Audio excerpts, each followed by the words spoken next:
Good morning, everyone. Welcome to the 7th annual Greater Des Moines Conference for Young Men of Color. This is beautiful, this is wonderful, and this is yours. Please, on this day, this is not HIPPO's conference, this is y'all's conference. These are your mentors. This is your community. This is your system.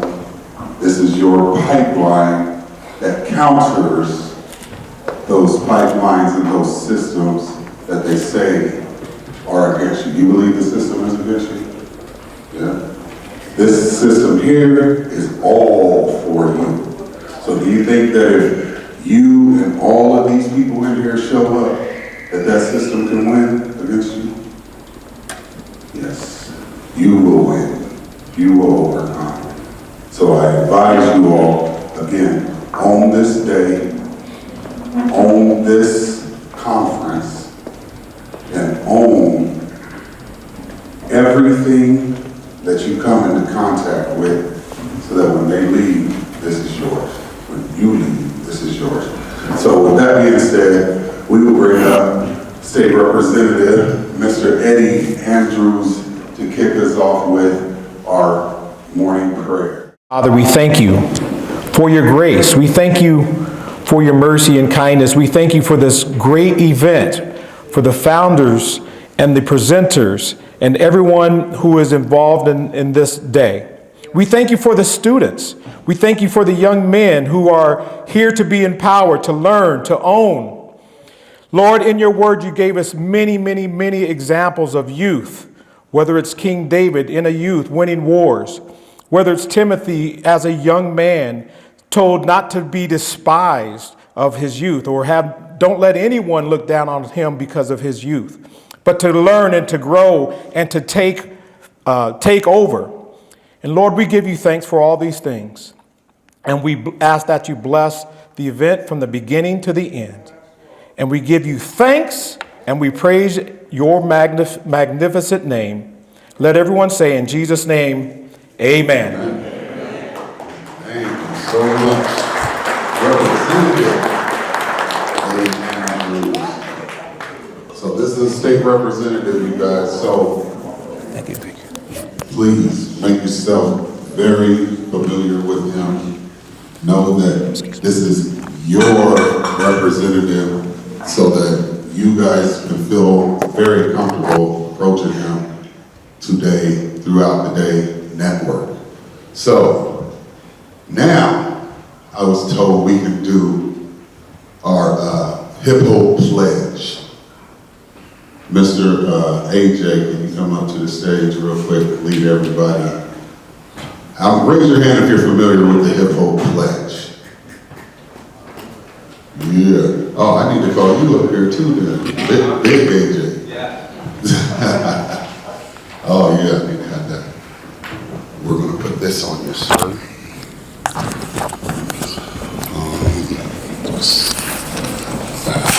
All right. Do I need to? You can go on and introduce yourself to them and everything. I'm Austin Jones. Can I go? All right. Repeat after me. Today, I know I matter. Today, I know I matter. My choices are mine and mine alone.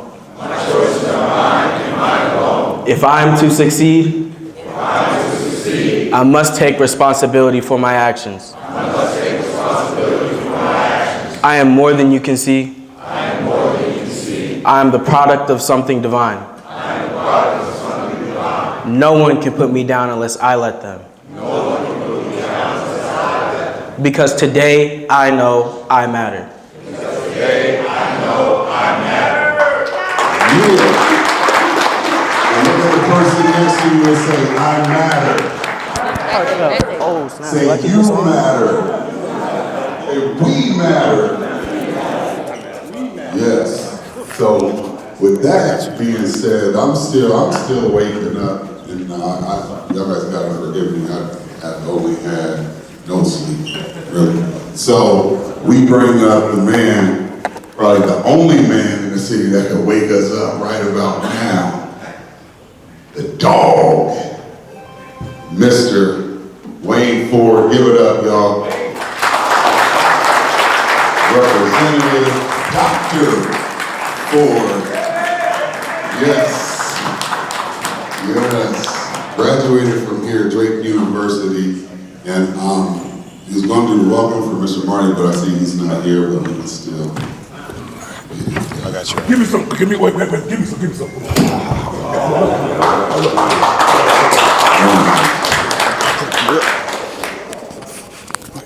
Okay, do I get the mic, Mo? Yes, sir. Okay. What's up? Man, this feel good.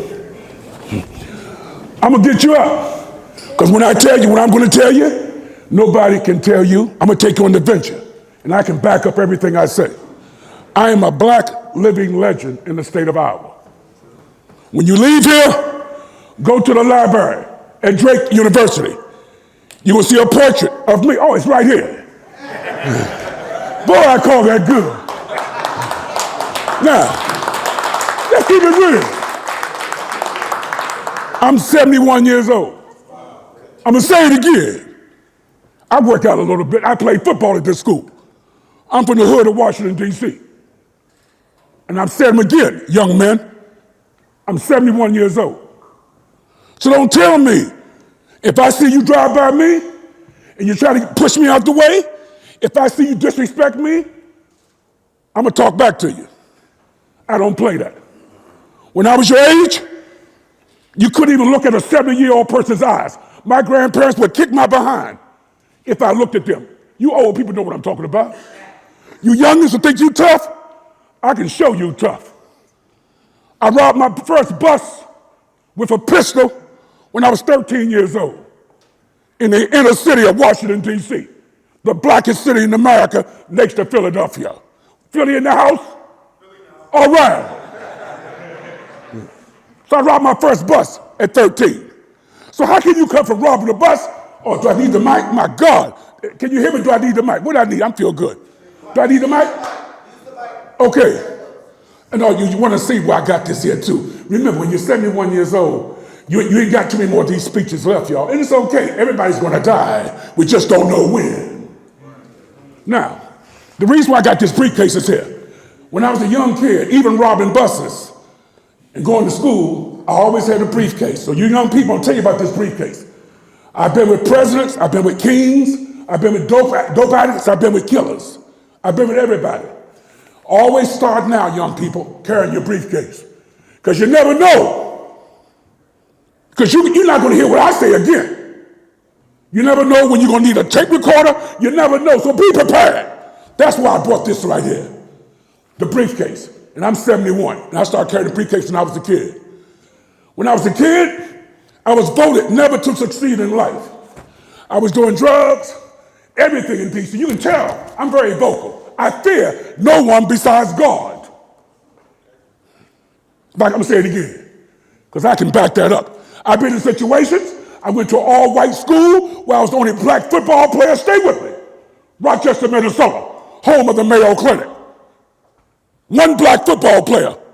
And guess who's in the Hall of Fame? I'm going to say it again. Lou, right on. You was there at Rochester, right? He went to the hospital at the Mayo Clinic. The Mayo Clinic saved my leg in 1969. I would not have had a football scholarship to Drake University if the Mayo Clinic did not save me. Because I had a bum leg, because I played football. My nickname was Mad Dog. I made all conference in a big city when I was 18 years old. I just let you know a little journey, because when I was your age, I was young like you all. I can see it. That's why I asked my son, I said, son, what should I wear? Do I dress up like a state legislator? Or do I show my cap and gown? He said, no, Daddy, wear some of that swag. My son dressed me for you all. Because I can be anything you want. I can be with the gangbangers, and I can be with the President of the United States. Some of you all know what I do. I did an event here. I brought presidential candidates right here to Drake University. But it ain't about me. It's about hip hop and what Bo is getting ready to do. But I had to wake you up. Because I don't want to see anybody walking around with your head down. Today, for the rest of the day, you walk around like this. Black men, I've been proud from day one. Slavery, I can't spell the word. My mothers and fathers gave me a card a long time ago. They said, Wayne, most of your parents were freed slaves. I'm going to say it to you again, young people, because you look this one back.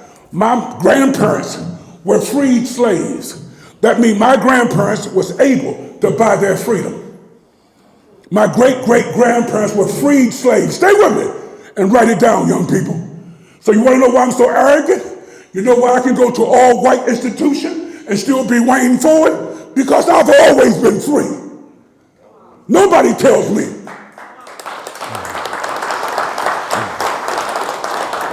Now back to this man here.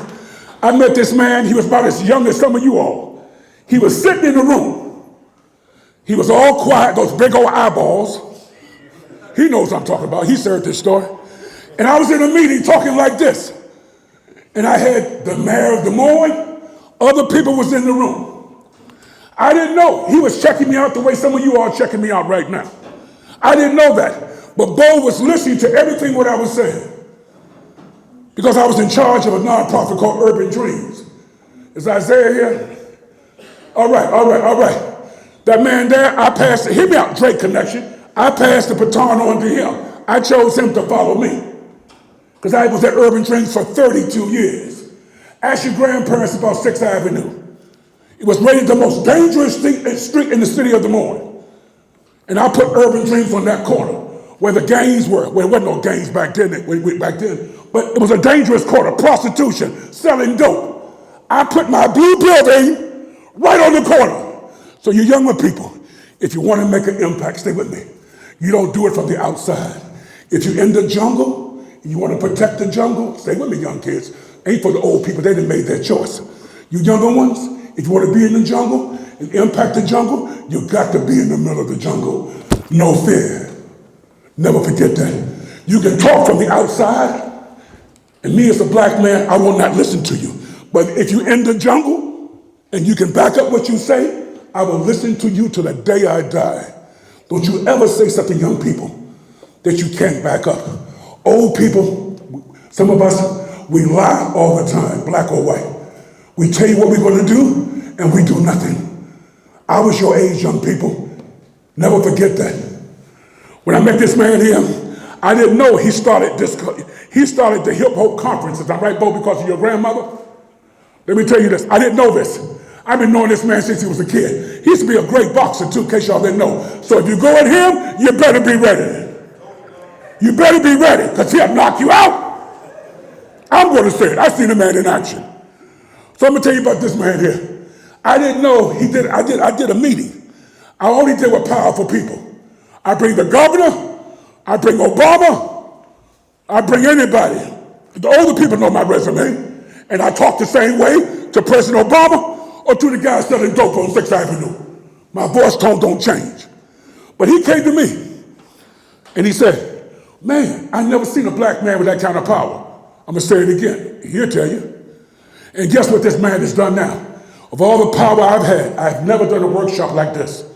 I have never brought the young kids together. I wish I would have done. Give this man a hand right now. Give this man a hand.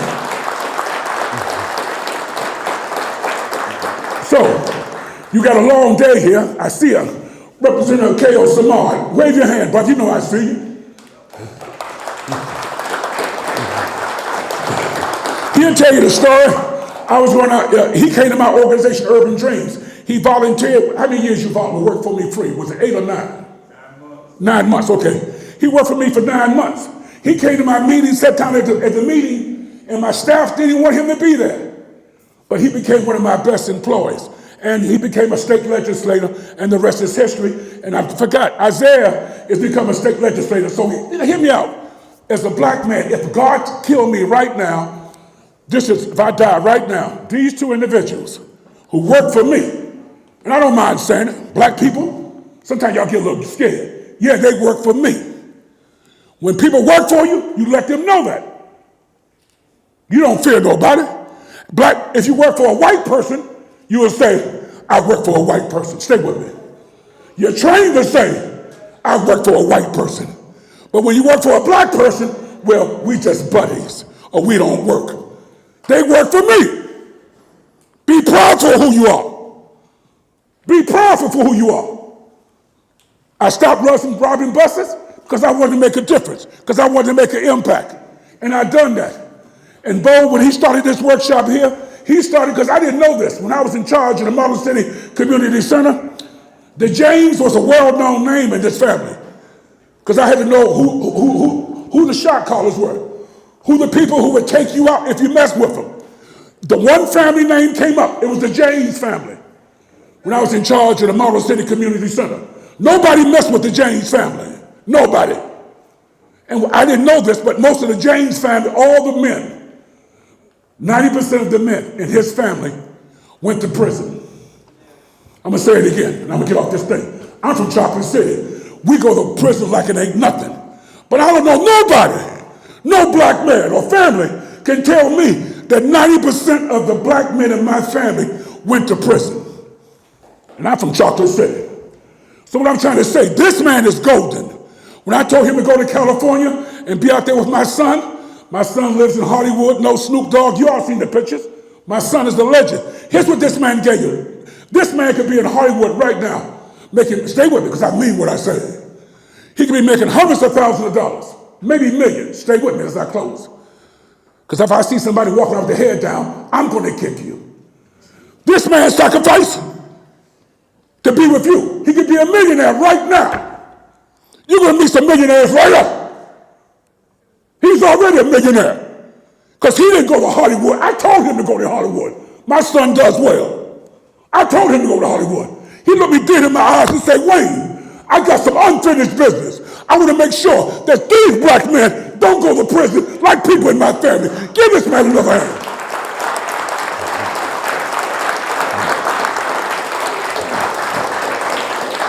Man, I feel good. Boy, ain't nothing. Okay, I'm sorry. How you doing, Ms. J? How you doing? Yes, ma'am. Yes, ma'am. Praise God. Yes, ma'am. Yes, ma'am. I'm sorry, Bo. You had to drag me off the stage. I'm sorry. Okay. One more acknowledgement. I'm going to give it up. Because, yeah, you see this, but that man, Dennis Henderson, raise your hand. Raise your hand, Dennis. That man carried my football helmet when I played at Drake. I'm going to tell you about relationships. Like I said, I'm 71. I played at Drake in the 70s. That man carried my football helmet. You keep your friends forever. What you mean you ain't got no good friends? Tired of black people coming to me, I ain't got no friends. Let me tell you something. If you ain't got no friends, then you must be stupid. I'm gonna say it again. Even the baby acknowledged that. That's right. Let me say it again. I know I'm good. If you ain't got no friends and you're 70 years old, you must be stupid. You will live a whole life. You cannot do that. When that man carried my helmet, here's why he carried my helmet. Drake University was one of the best football teams in the country, number 5. I got a free scholarship back in the 70s. Drake was known around the world. A lot of athletes went pro. We filled the stadium up. The coach would not let Dennis in last year. The coach would not let Dennis in. Little black snotty-nosed kid running around. That's what he was back then. I went to the coach. I wasn't no All-American, but I wasn't nobody to be played with because I fear nobody. I went to the head coach and say, where I come from, we'll let those little black kids in. And not only did he let the black kids in, that man carried my helmet and he went through the tunnel. I'm in my 70s now. He ain't a spring chicken. What I'm trying to tell you now, young people, relationships you're starting now, who you going to meet today, old and young, some of y'all going to be connected forever. So don't you forget that. So today, it's the first day of the rest of your life.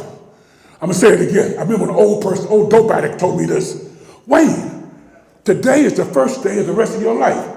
He was a dope addict, and it took me a while to understand what he was saying. But he was saying today is the first day of the rest of your life. Come on, give me some, give me some. Come on, come on. So as I close, Bo, come on, man. I used to look at this man. I say, Bo, stop looking at me like that. He'd be looking at me like that, man. He'd be staring. He was checking everything I was saying. So this man, you make him feel appreciated today. Don't nobody walk around with their head down. Keep your eyes up, and may God be with you. Thank you. Bo, forgot one thing, Bo. I forgot that right there. Oh, yeah. I forgot that. Is that upside down? Bo, I forgot that. I'm 71 years old, and I'm still running for office. You see Wayne Ford signs, stay with me, young black kids. When you see Ford or Kale or Isaiah signs, when I came here, black people was not running for nothing. So years ago, if a black man ran for office, they would kill him. If a black man tried to vote, they would kill him. You young kids who cannot vote, if you're 18 years old and I'm alive, I'll come back and kick your behind if you do not vote. May God be with you.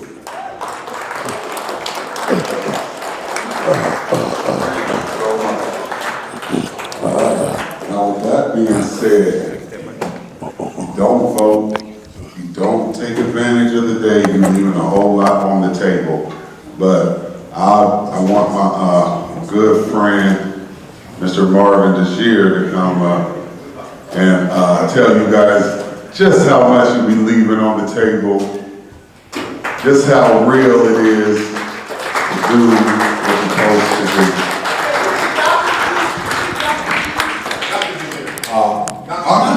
Yes, Dr. Desir, doctor. See, we got representatives, doctors, lawyers. This is the plug, y'all. I'm telling y'all, take it. Please own and take advantage of this day.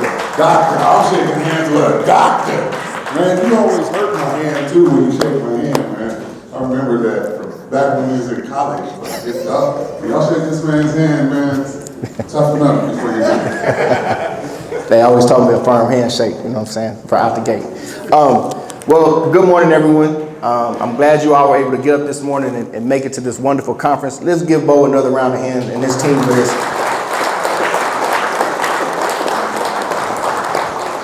So again, my name is Dr. Marvin Desir. I got a question for you. Who all was born and raised in Des Moines or in Iowa? Okay. Who was born and moved to Iowa? Well, I was born and moved to Iowa. I actually first came here to attend Iowa State. I got a scholarship to come up this way. And it wasn't really originally part of the plan, but as some of you will start to see later on in life, it was a decision I made because of some of the things I was looking at in front of me coming through high school and just growing up where I was from. I'm from Tulsa, Oklahoma. Some of you may have heard recently in these news, Black Wall Street. A lot of you heard about that these last couple of years and learning about that. So I grew up in that same area where in 1920 you had one of the wealthiest communities in the history of America. And then by the time 70-something years later, when I was growing up in the same area, it was in some of the top 10 worst neighborhoods in the country. So you start to see where you have choices. I'm here to tell you, young people, one thing I want you to remember as I walk off the stage today is nothing stops you but you. None of these folks in the room, none of your friends, none of your teachers, none of the people you think that have something against you. If one thing you get from this message from me today is remember that nothing in life stops you but you. So, how many of you are having a fun time in school?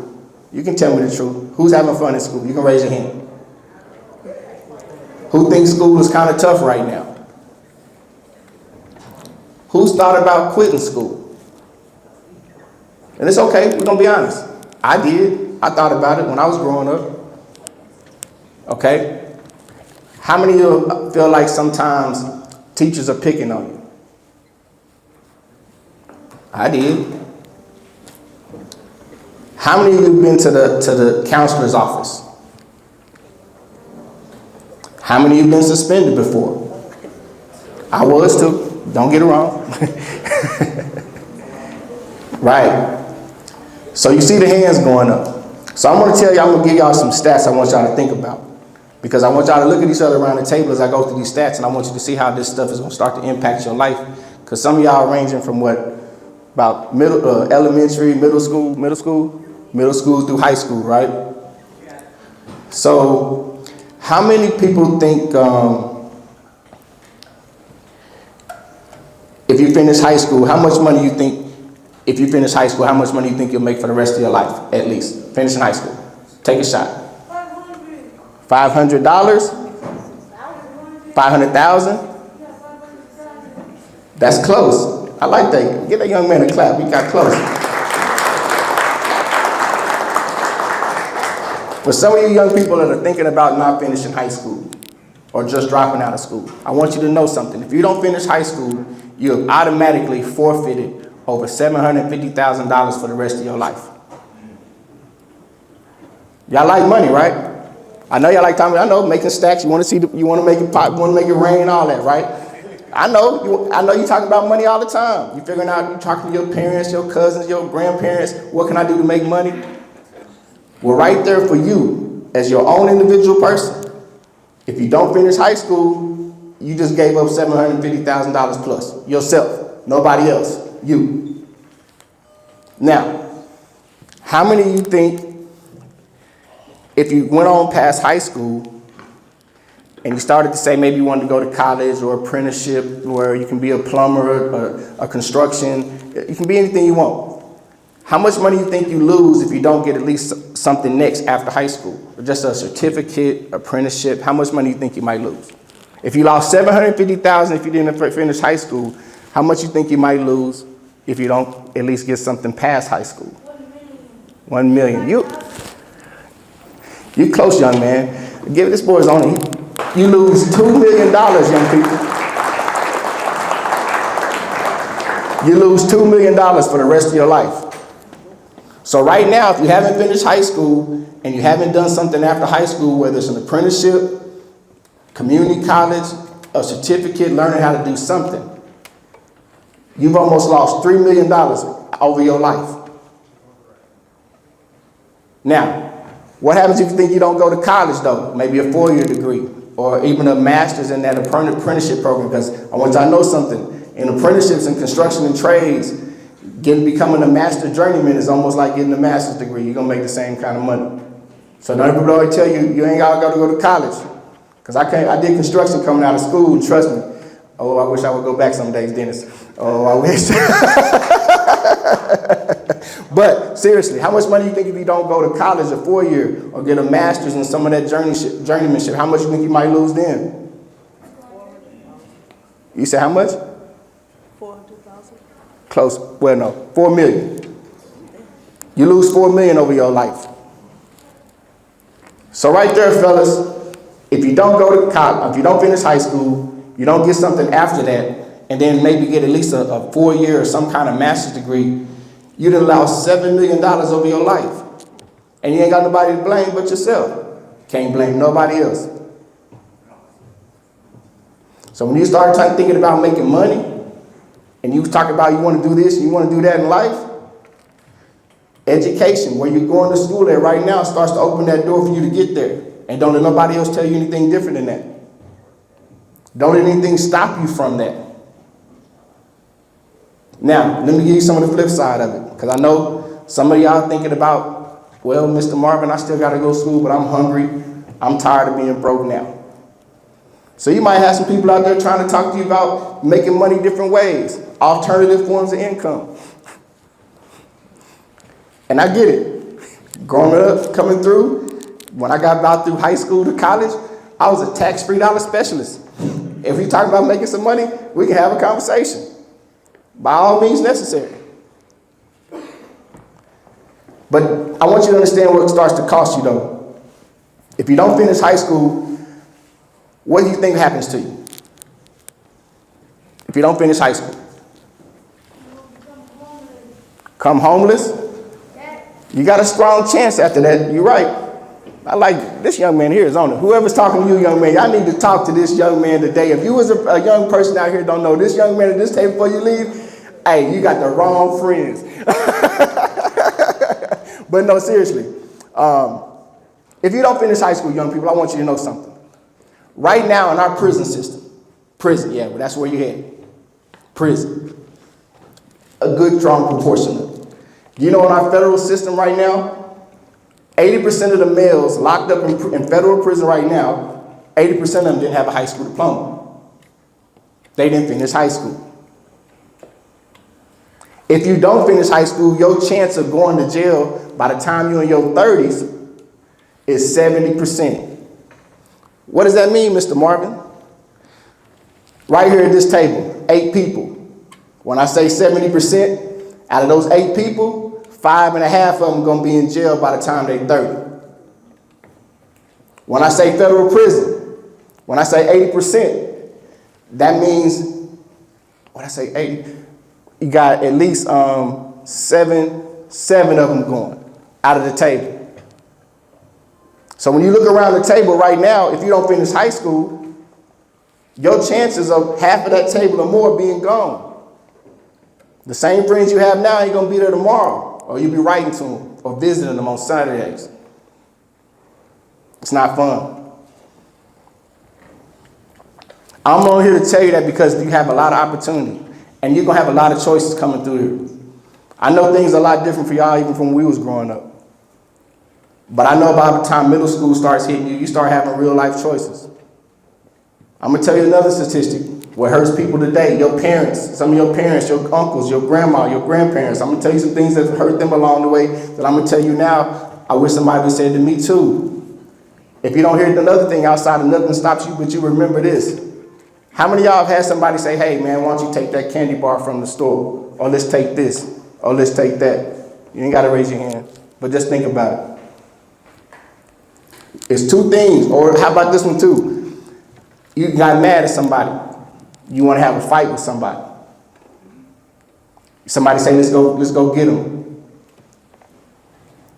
Those 2 situations, I'm telling you young people, will put a block on you for the rest of your life. 2 of the main reasons people don't hire people for jobs: theft and assault. So if you steal something, or you get into a fight and somebody get mad and they charge you, that's another thing to where your career, your future, that $7 million starts to get real slim. And I know it's tough. I know it's frustrating. I'm speaking to you because I know when I was in middle school, I had the same clothes at least for 2 of them 3 years. I know what it was like to go. I started working as soon as I could so me and my brother could try to do something. And it still kept going and growing until we just made sure we could make as much money as we could one day.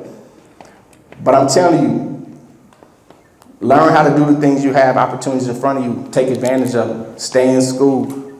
And regardless of what everybody tells you, you can keep going. And I'm here to tell you, I'm telling you that because statistically, all those statistics I gave you, I'm not supposed to be here on this stage talking to you today. Statistically speaking. Bo and all these young, you see all these men on this wall over here, behind you and around you, sitting at the tables with you? Today is about making sure that you don't become a statistic. And you know what? Even if you finish high school, you know what another possibility is? 1 in 3, you still could end up in jail just because you being a young man of color in this country. So what does that mean, Mr. Marvin? That means you go 1, 2, 3, 1 of you gone. 1, 2, 3, 1 of you gone. So every 3, 1 of you is already still statistically could end up in jail. So be careful who you're around. Realize your choices start now, young men. Now. It ain't gonna be when you get out of high school. It starts now. They don't want you to make it there. I know some of y'all having problems reading. I'm gonna be real with you. I understand. Statistically speaking, a lot of y'all in the room after 3rd grade been having problems. And it's okay. I'm not here to shame you about it. But get help. Don't be afraid to get help. I got help when I was in school. I didn't become a doctor without help. I had help every single level. Every single level. I got suspended every single level. Y'all can do it. I don't care what nobody tells you, because I done seen it all. I done did it all and I still made it. By the grace of God. But you can do it. And don't let anybody ever tell you you can't. Nobody. Because there are going to be a lot of people to tell you you can't. So just remember that. Nobody stops you but you. And if you don't finish high school, man, we gotta work that much harder. So you got to keep pushing, regardless of what happens. And sometimes if your friends around you ain't talking about doing it, then go find you some friends that are. I'm gone.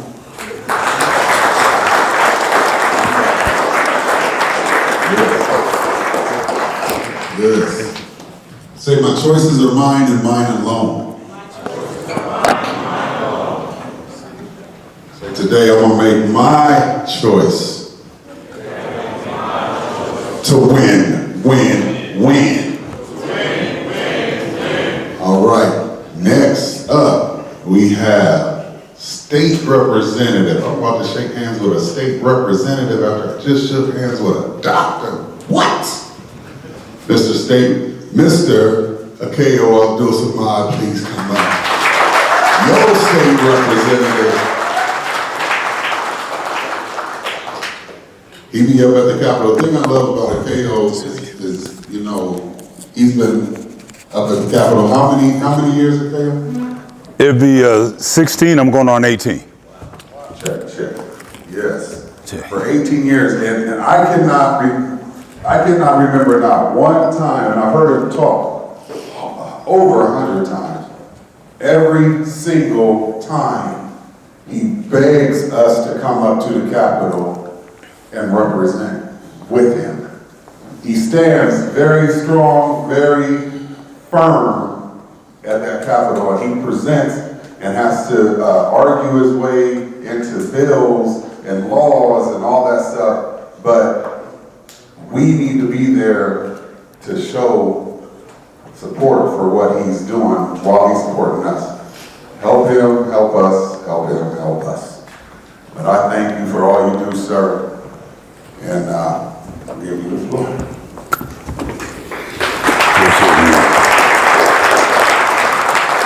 You know, I know a lot of folk have been up here talking. I'm going to be very short.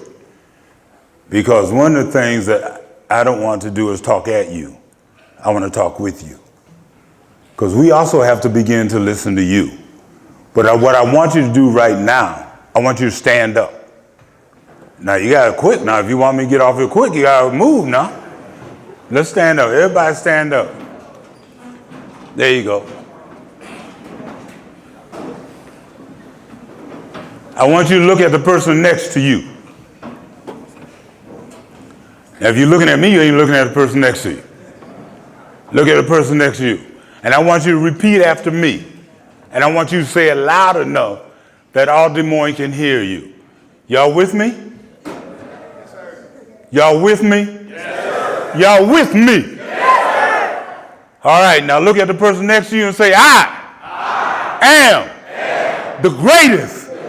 I am beautiful. I am your brother. I will not talk about you. I will not demean you. I will uplift you. And if I get mad at you, I will talk to you. Not Facebook, not Instagram, not TikTok. I am a man. I'm a man child. And I will talk to you. Now give yourselves a hug and clap that brother's hand and shake his hand. Give each other a hug. All right.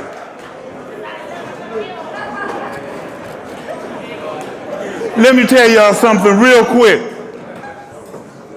What you're seeing in this room is cream of the Mother Earth. What you're seeing in each other is the beauty of our future. I don't care where you're from. If you yourself don't see you as being beautiful, if you yourself don't see you as being intelligent, then nothing I can do or any speaker can do for you. Because one of the things I love when I was watching a comedy special with Cat, what's his name? Who? Y'all know who it is. Cat Williams, he was saying, the problem I have is everybody talk about self-esteem.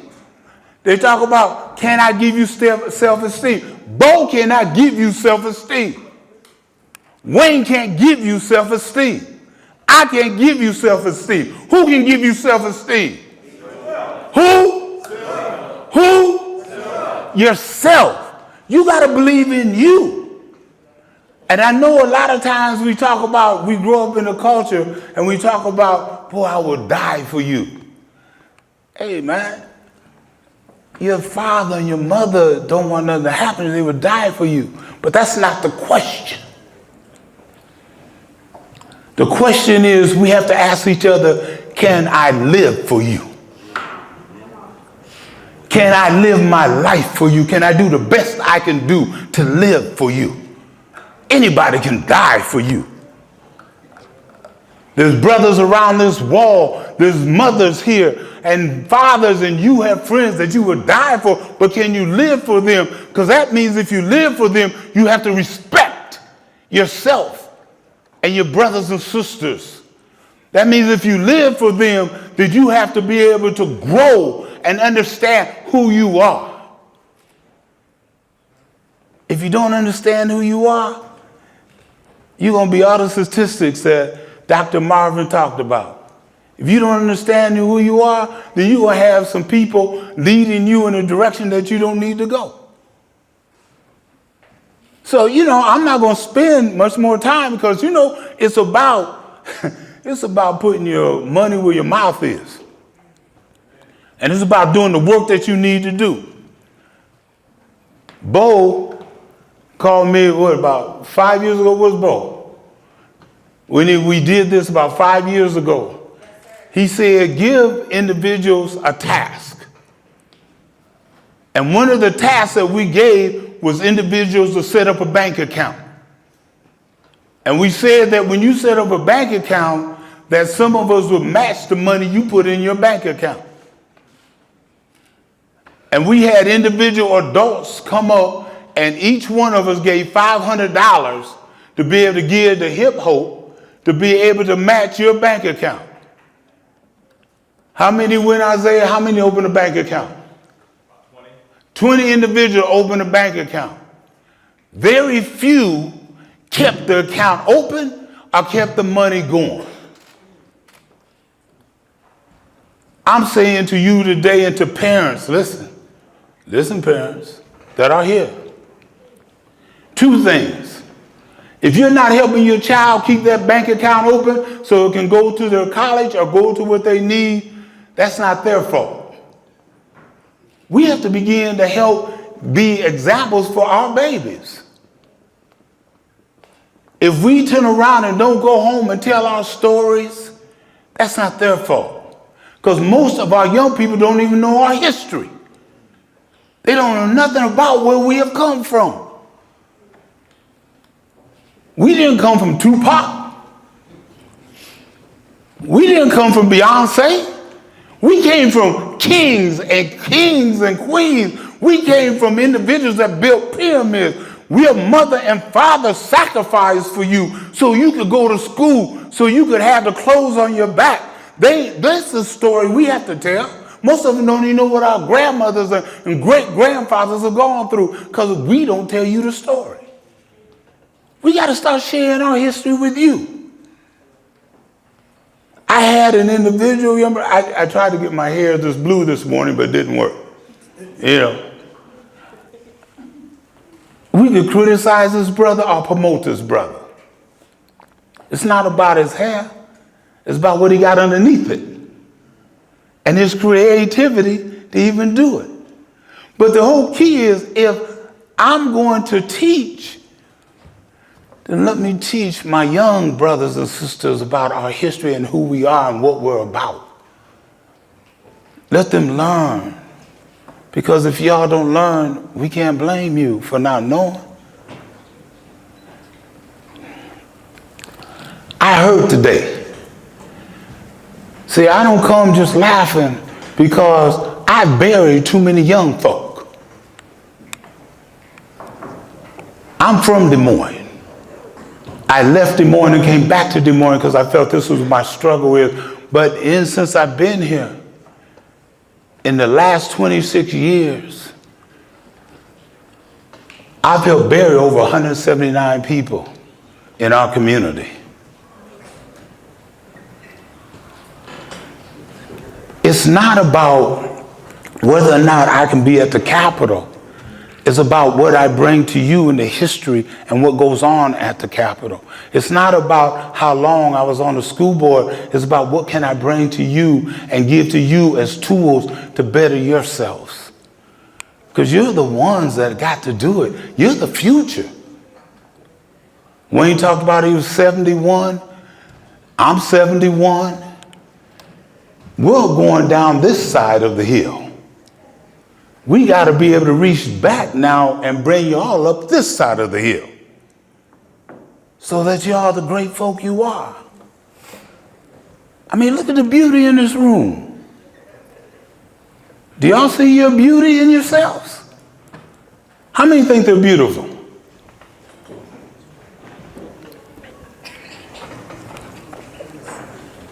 You don't think so? See, that's what we have to do. But I'm going to sit down, but I want to do because you know what? I love this brother. Everybody please give this brother a round. No. Ho, ho, ho, ho, ho, ho, ho, ho. Oh, when a black man does something, you stand up and give him a hand. You support that black man that has brought you all together. You all support him. You know, support each other. That's what you have to be able to do. And being black, it's okay. Being African American, it's okay. Don't let people define you. And that's not racism. That's identifying who you are. Because if you can't take care of home, you can't take care of nobody else. You got to take care of home. You got to take care of who you are.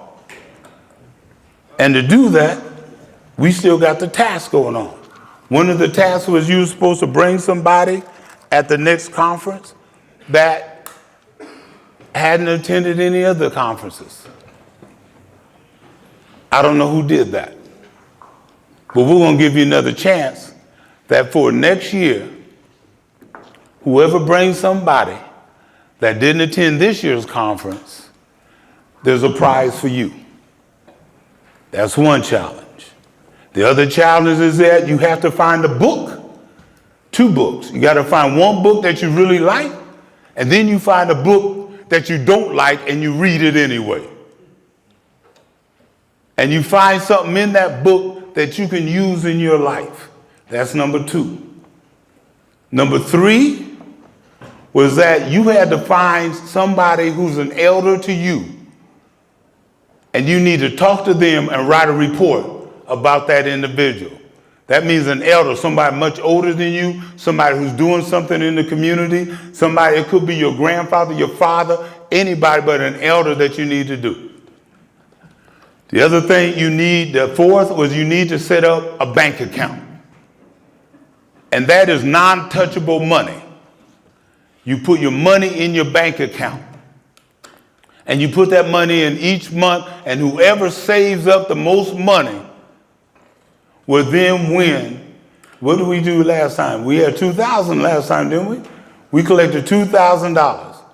We're going to get those same individuals and we're going to raise another $2,000. So whoever comes back next year who got the most money in their bank account will win that money. But to give an incentive, we want to give credit where credit is due. Give me a minute here, because you know technology is for y'all. Okay, I need Austin Jones. Is he here? Is Austin Jones here? I need you to come up to the stage. Justin Jones. Justin Jones coming to the stage. Chaston Jones. He's not here? Okay. Floyd Ewing. Is Floyd Ewing here? He registered? Okay. Deshaun Smith. Is Deshaun Smith here?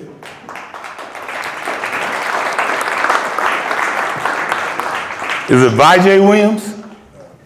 VJ Williams. Is he here? Come up to the stage. These young brothers kept their account going. They kept their account going, and we want to help them to keep that going. So we have a $100 check for each one of them. to put in their account. And this account is used so that they themselves will be able, if they decide to go to college, this will be their money to deal with. What we want the parents to do is to guide them in dealing and investing this money. See, that's what we have to do for one another. We have to invest, we have to support, and we have to make sure these young people are getting the tools that they need to make it. Because if they don't, then they have too many people in this climate, this society that tells them they can't. But we have to tell them they can and they will, and we're going to be here to support them get it done. Let's give these brothers a hand. Stand up when you see black men doing stuff, black children doing stuff. Raise, support them. Austin, Brother Austin, Brother Justin, Brother Chastity, oh, he's not here? You make sure you get his. Brother Floyd, he's not here? Make sure you get his. Deshaun, Brother Deshaun. VJ William, here you go. Look at this brother. This brother got a suit coat on and everything else. All right, take this picture, because this came out of my pocket. Y'all come, get close. All right, take this picture. Okay, this could be you next year. This could be you getting this money next year, but a lot more. Ladies and gentlemen, welcome these young entrepreneurs, these young savers, and these young black men that's doing what they're supposed to do. Stand up, give them their just due. God bless y'all. While everyone's standing, I have to acknowledge, again, is Isaiah in the room. Isaiah, come up here on stage, please. Please. Because Isaiah is the one that really, like, that first year kicked it off, partnered with Community Choice, and a lot of y'all started y'all's first accounts with Community Choice Credit Union. And man, I was just looking at the picture. Y'all were like this big when y'all did that. Congratulations. This big. And also, this is, man, to have, when I grew up, like, again, when you guys get to networking, you guys will hear about a bunch of different organizations that are here today. I mean, a lot of them. But when I was coming up, there was only 2 organizations, and it was Urban Dreams, when Wayne Ford was running it, and it was Creative Visions. That we was in the hood, and we was protected because we had those 2 organizations. And so it's such an honor to still be associated with you guys, because like I said, I am a product of Urban Dreams and Creative Visions, literally, you know what I mean? And so, but let me bring up Mr. Ed Young. I know he's probably trying to keep this secret, but could you come up here, Ed Young? And so Ed, he donated the winnings, right?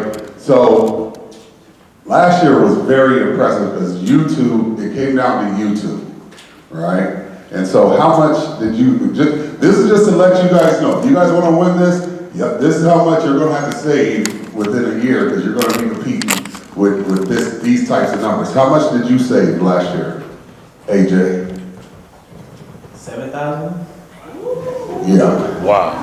And then our winner, like, we just knew that he was going to win. We had check written with him at the pen to the paper, but then we did the numbers on BJ. How much did you save, BJ? I honestly cannot even remember. Like, I've been dealing with a lot of numbers ever since going to college.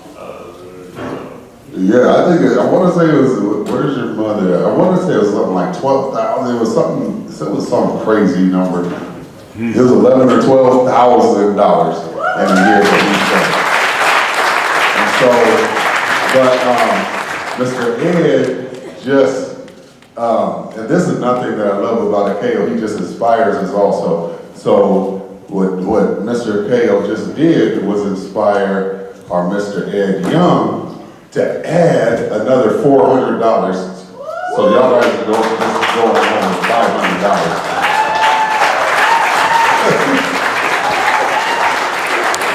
That's right, stand up. Come on now. Go away. Just want y'all to know that we got to prepare for next year. As I get ready to go, because I got a hectic schedule today. Campaign, but hectic. But here's my $500 for next year. Executive admin, please. Urban Griggs gonna match that. Urban Dreams is matching. That's my Yes. That's my word. Can you take this I need you to money match before I it spend personally. it? We're gonna match that. All right. So that's $1,000 we just raised. Yes. That's $1,000 we just raised. And we'll take another $500 before I get off stage. Is there anybody else? Anybody else want to donate another $500 before we leave the stage for next year? Don't speak up at once. All right. I'll do it. Who said I'd do it? All right, we got another. Dr. Jock. Dr. Jock. We got Dr. Jock, another 500. Now that's 1,500. Brother Lewis, we got another 500. That's $2,000, isn't it? How much is that? 1,500? That's $2,000. We got 2,500. Brother Doctor, we got 2,500. 2,500. 3,000. We got what? Oh man, we got another one. We got $3,000. We got 3,000. See, that's what I'm talking. Hey! See, that's what I'm talking. We got three. But 3,500 would make me really feel good getting off stage. 3,500 would make me feel real good getting off stage. Y'all can go together on money. We got it right here. We got $3,500 today off of this stage for you. Y'all don't open up a bank account to go after some of this $3,500. We're gonna come visit you and have a personal talk. All right? Hey, stand up for these black men that just stood up for you. God bless everybody.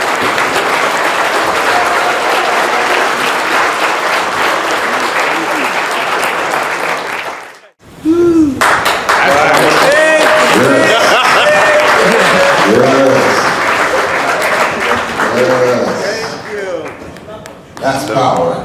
Yeah. Get up and talk. Money just show up.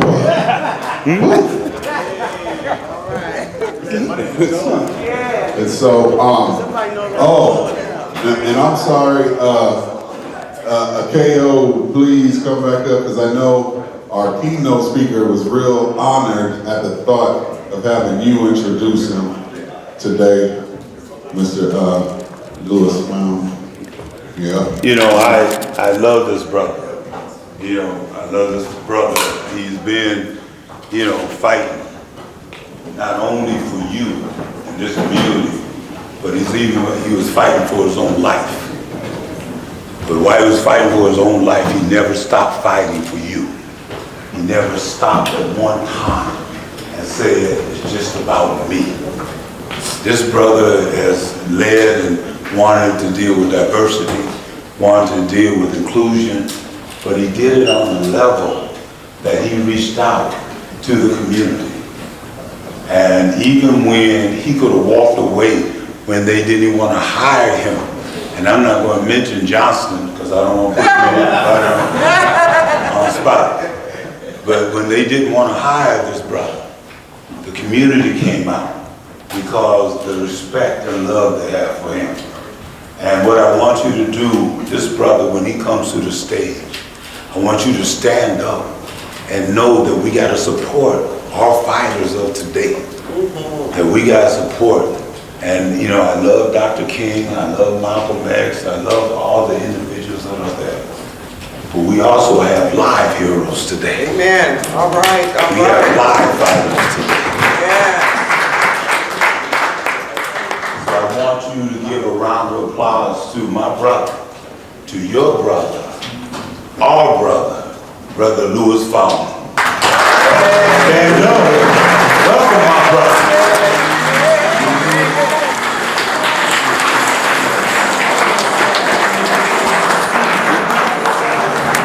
Appreciate you, good brother. Sure you love you too. I don't want all of that.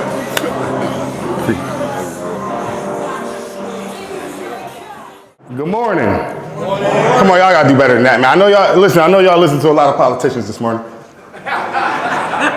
But y'all gotta do better than that, because I'm not a politician. Sometimes. But when I say good morning, y'all say good morning. Good morning. Good morning. Yeah, that's better. That's better. So we're gonna do a little bit interactive, just a little bit. When I do like this, I want you to say, God did.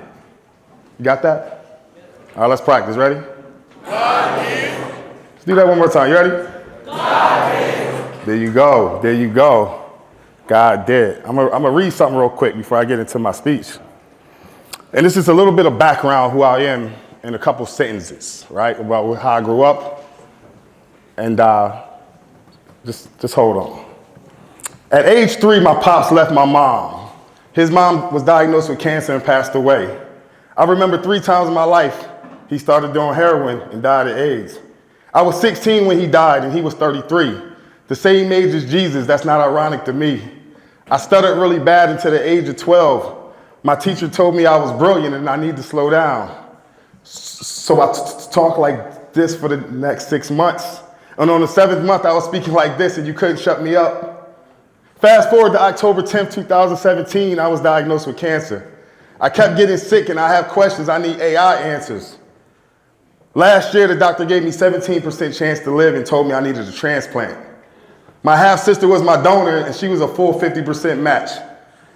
They didn't know if I was going to live and acted like I wasn't going to win. Now they'd be like, Lou, you beat cancer. I'll be like, nah. Facts.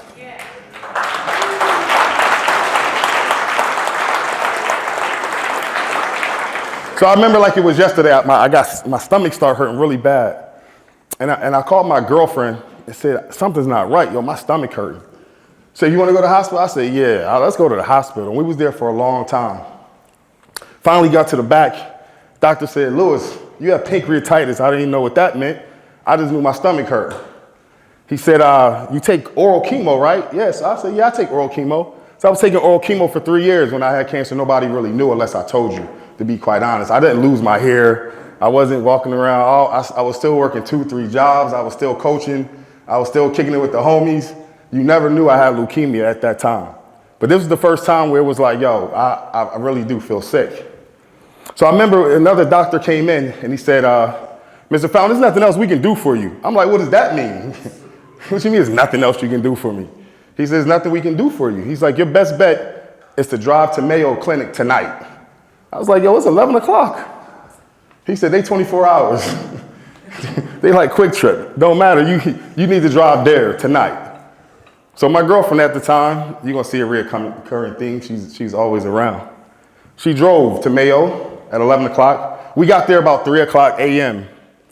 And we went to the back and they said, yeah, Mr. Fountain, your best bet is to stay here until you can see a doctor. Well, I said, well, how long is that? They said, we don't know. You don't have an appointment. You just showed up at 3 o'clock. I said, yeah. So we waited for 4 days, 4 long days, just waiting to see if somebody canceled their appointment. And somebody finally did. And I'll never forget, we were sitting next to the oncologist. I was just sitting there. That's a cancer doctor for my youngins in the room that don't know what an oncologist is.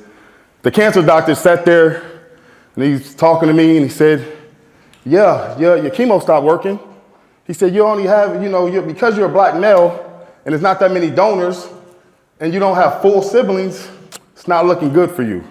And I remember sitting there like half there, but half not there, to be quite honest. Like I was listening. Then he kept giving me more bad news. He said, well, if you do get a transplant, you probably won't be able to have kids again. Then he was like, well, if you do get a transplant, like then there's no, there's no chance that it's even going to take. He kept going. Finally, I said, yo, I need a timeout. Flag on the play. I need to go to the bathroom. And I remember just crying. Tears was running down my eyes. Because you're going to tell me right then, like, yo, I'm not going to be here within a year maybe? Like, who knows? I don't know. Come back. I don't remember the rest of what he said. I remember driving back with my then girlfriend and saying, listen, yo, we can just be friends. We only been dating for like 2 months. You didn't sign up for this. And she was like, nah, I got your back. Right? Yeah, clap for that.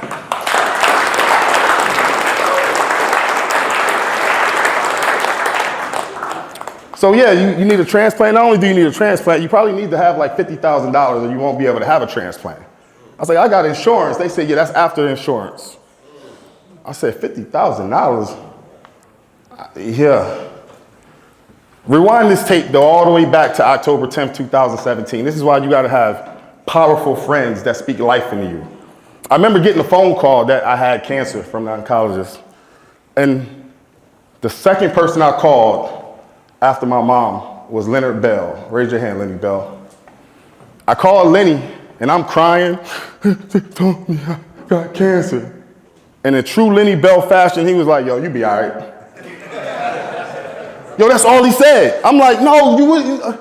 He was like, yo, you be all right. Let's go get some wings or something. And I was like, yo, I'm gonna be all right. That's a true story. I was like, I'm gonna be all right.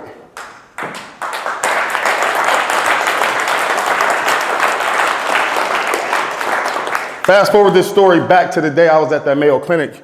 That was the second time that I had cried since I was diagnosed with cancer. And I didn't know if I was gonna be all right, but I did have faith that I would be. I'm gonna be honest with you. I never thought that I would die. I don't know why, I don't know how it works. I never thought that I would die. So Bo, you know, he wanted me to give this speech. And I said, Bo, I don't know if I'm ready for that because I'm an emotional dude. And this is still fresh, right? I just came from Mayo Clinic yesterday, to be quite honest. I still go see them folks and they still be taking my money. But I said, I'm not quite sure if I'm ready for this, but he said, you just need to give some points. So I'm gonna give you 5 points of how I made it through that situation. I know Brother Ko talked about my job, right? So I got a new job, which was a dream job, to be quite honest. I had never made that much money in my life. Around the same month, I got a new girlfriend. I don't know if that goes hand in hand. I don't know. I'm just joking. But I'm just joking. And a month later, though, my chemo stopped working. So you get everything you ever want in life, right? But then a month later, you're devastated because you don't know if you're going to live or not. It's a fact. I would have died if I didn't have faith. They didn't have faith, but facts.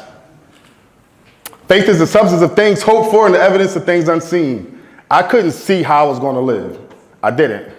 I didn't have $50,000. I didn't have a full sibling. They told me it was 17% chance. For y'all that's good in math or not good in math, that's like having 4 quarters. Drop 1 quarter, that's how much they said I was going to live. Look, I mean, that's how I felt anyway, to be quite honest. Like, it was less than that. Miss Katrina's great in math. I couldn't see how I was going to live, but I had faith that I wasn't going to die. And sometimes when you're in life, man, listen, you don't know how you're going to get good grades. You don't know how you're going to go to college. You might be the first person in your family to go to college. I was the first person in my family to go to college. I was the first person in my family to get a passport. I was the first person in my family going on vacation. But I had faith that I can do something different with my life than my people did with theirs. And I love my people. They did the best they could. But they didn't set me up for college or things like that. I had to get scholarships. I had to grind. I had to have faith that I was going to be different. And I had to do things differently. And everything I mentioned earlier, right, with stuttering and my dad dying when I was 16 and all of those circumstances, that pain I had throughout all them years helped me for last year. That pain pushed me to life. That pain pushed me to prosper. So all the pain you may be going through, you might not grow up with your daddy. You might not know who your daddy is. You might not have good grades right now. You may be hungry some nights. All that pain is going to push you one day to be great.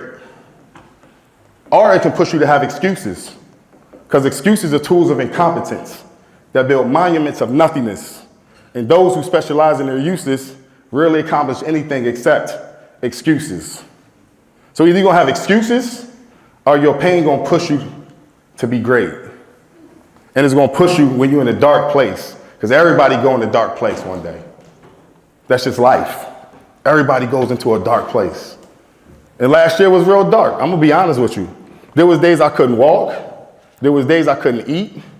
There was days I hurt so bad, tears just rolled down my face. It was dark. But I knew I would live. Didn't know how, but I knew I would live because I had faith. The second point, I would have died if I didn't have phenomenal women around me. When I walked in here, I saw Mama James. There's no Bo James without Mama James. There's no Valora James without Mama James. There's no Hip Hope without Mama James. You are nothing without a woman in your life. That could be a mother, a grandmother, auntie, a teacher. I'm not talking about y'all little girlfriends. I'm not talking about them right now. We're talking about wise women in your life. My sister gave me her bone marrow, which is her blood, essentially. I have my sister's cells in me. My mom gave me her prayers, and my wife gave me her love. And if it wasn't for those three things, I may not be here today.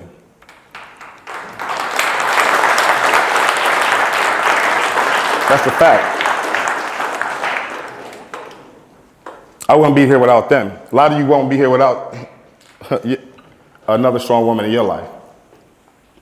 I would have died if I didn't have something to live for. Now this one's tough. I was cool with going to heaven. I was at peace with that. That's a fact. I'm not telling you something I don't know. I was at peace with going to heaven. I just couldn't leave my son. I didn't grow up without a daddy. I'll say that again. I knew that pain of not having a dad. And I couldn't let him feel that pain. I couldn't let my godson feel that pain. I knew this one would be hard. I remember the last day before I went to Mayo, my son and I celebrated Christmas. So I left for Mayo December 16th. And we celebrated Christmas. And we exchanged gifts. And I remember him crying. I thought he was asleep though, because he heard me crying. So then he started crying. Remember that day, Zaza? And I said, yo, I'm gonna fight. Not only am I gonna fight, I'm gonna win.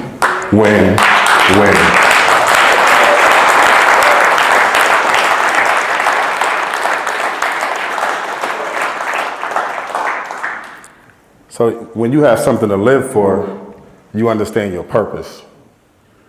Everybody in this room has purpose. Everybody, under the sound of my voice. You was not put on this earth to chill. You wasn't put on this earth just to do TikTok videos. You wasn't put on this earth to like half-ass school or basketball or football. Like if you want to truly be great, you have to do everything like you're trying to be great. Because if I wasn't trying to live, if I didn't just go all the way hard, 115% every single day, I know I wouldn't be here today. I never forget, I was feeling really bad. It was around my birthday, January. So it was after my transplant. I told my wife, like, yo, something's not right. Y'all see, my girlfriend became my wife. Fact. I said, something not right. And she called the oncologists in the room and they took all these tests, they took all this blood. And the doctor came in, she said, Mr. Fountain, you're great. I said, that's a lie. I ain't great, I don't feel great. She said, some people go straight from transplant to hospice. That means they go straight from having a transplant to dying. And they didn't tell me that. And I said, y'all ain't tell me that. They said, no, we couldn't. I said, well, you should have. And she said, it's okay. Remember those two guys you seen when you first got your transplant, the same day you got your transplant? We don't see them no more. They was gone. Within 30 days, they was gone. But it's ironically, I remember right before transplant, the doctor was saying, these are all the side effects you're gonna have, Mr. Fountain. you're gonna do this, and this is gonna happen, and this is gonna happen.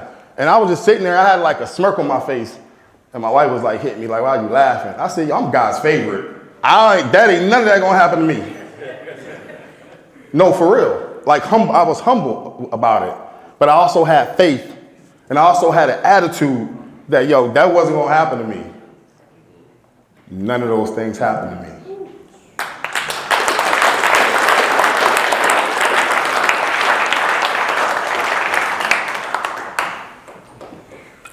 And the last one, not the last one, the second to last one, I would have died if I didn't let some people go during that time.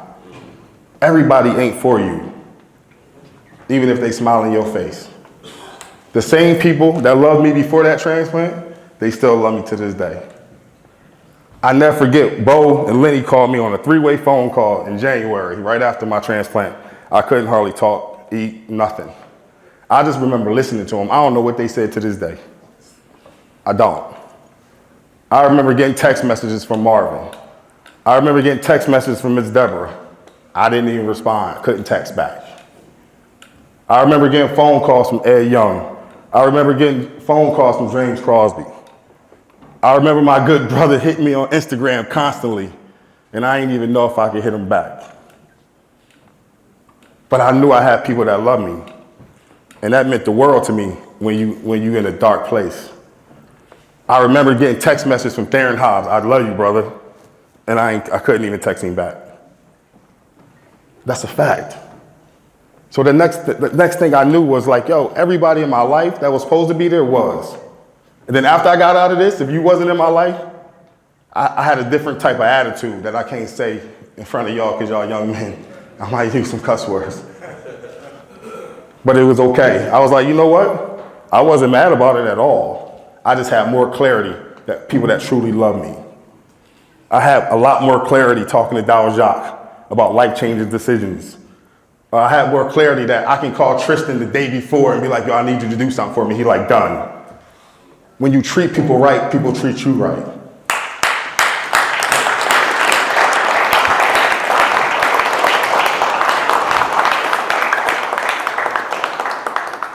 Every day, me and my son do positive affirmations. His favorite affirmation is, I am, say it, I am a good human. Yo, that's the best affirmation that I could ask for. Just have good people around you, be a good human, right? Then you can get like free marital counseling from Brian Brown because you're just being a good human. And he love you and you love him back. That's a fact. So I did have to let some people go, and that's okay. I still love them from a distance. I just can't give them my energy no more.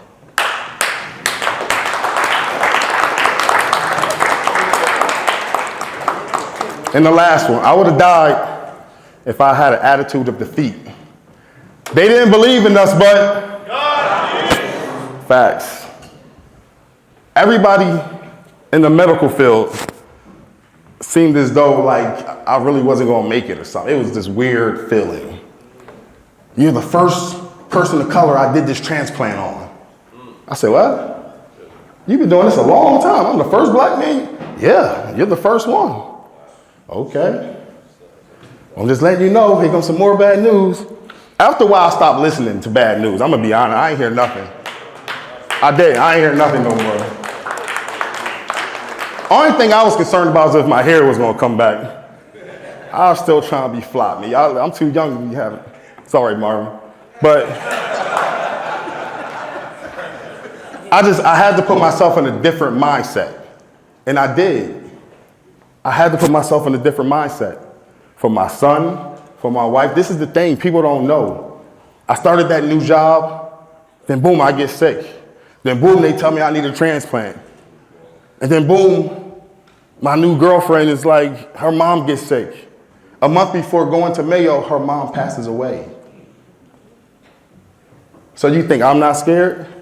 That now she got to take care of me and I could possibly pass away too after she just buried her mama? Then she take care of me for 5 months after that? Listen, get you the right people around you. It could mean life or death. It's a fact. It's a fact. So I had an attitude that I wouldn't lose. And that was all I could have. I'm gonna be honest. I couldn't control the medicine. I couldn't control the doctors. I couldn't control anything. Only thing I could control was my attitude. Some of the things, the only thing you can't control is your attitude. How you treat people, how you talk to your friends, how you talk to your parents, how you show up for class. That's the only thing you can control. You can't control who birthed you. I wish my parents was the Cosbys too, but they wasn't. You can't control that. You can't control where you live. You can't control none of that now. But if you do what you need to do, you'll live how you want to live later. You eat how you want to live later. You'll take care of people later. And you'll be like a lot of these black men in this room. I'm gonna be honest. All these black men in the room, we could be up here all day because they used to be corner boys. Now they got the corner office.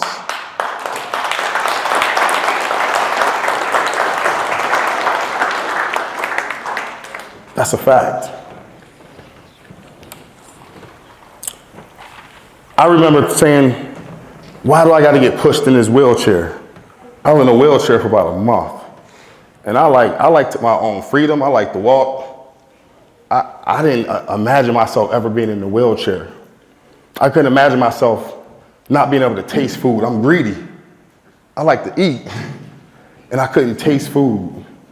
I couldn't imagine not being able to put on my own socks. I couldn't imagine not being able to put on my own shoes. I couldn't imagine not taking my son to school every day because I took him to school every day. And now I had to love on him via FaceTime. Remember that, Zai? And it gave me strength to know that I had something to live for. It gave me strength knowing that, my life is not even my life. I made a bet with God. See, me and God talk regular. I ain't gonna lie to you. I'll be like, God, what up? He'd be like, what up? I was like, listen, I need your help on this one. And if you help me, I got you. He's like, what up? I already know what you need, but go ahead and tell me. I was like, if you get me through this, I promise, I never say I did it. I'm gonna say facts. And I made that bet with God, and I told him for the rest of my life, I would tell people that I only went through that situation. I only went through that to help somebody else. I didn't go through that for me. I went through that for somebody else that may have cancer one day, or may have a parent that gets sick, or they going through something. Listen, my life is not even my life. It's a fact. I live my life like it's not mine. I'm just a vessel. I'm only put on this earth to help people. That's it. I can be a Walmart greeter and I'm gonna be fly and I'm gonna change your life walking in Walmart. I don't need no big titles. I don't need no off. I don't need nothing. Welcome to Walmart. What up, though? I don't care. That's a fact. I'm only here to help people. I'm only here to make good humans. I'm only here to be a good dad. I'm only here to give people and my son things I never had. And I couldn't do any of that if I just would have gave up. Ain't no giving up. It don't matter what your circumstance is now. It don't matter what your grades are right now. It don't matter what your parents are, your situation. You can change everything if that's what you want to do. If you truly want to win. Right? And understand when all those things happen and your life start changing, it's not even about you. And you didn't do it at all.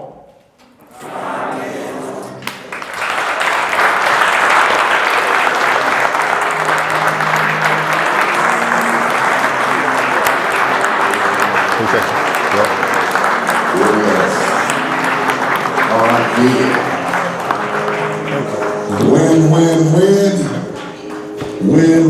win. I win, you win, we all win.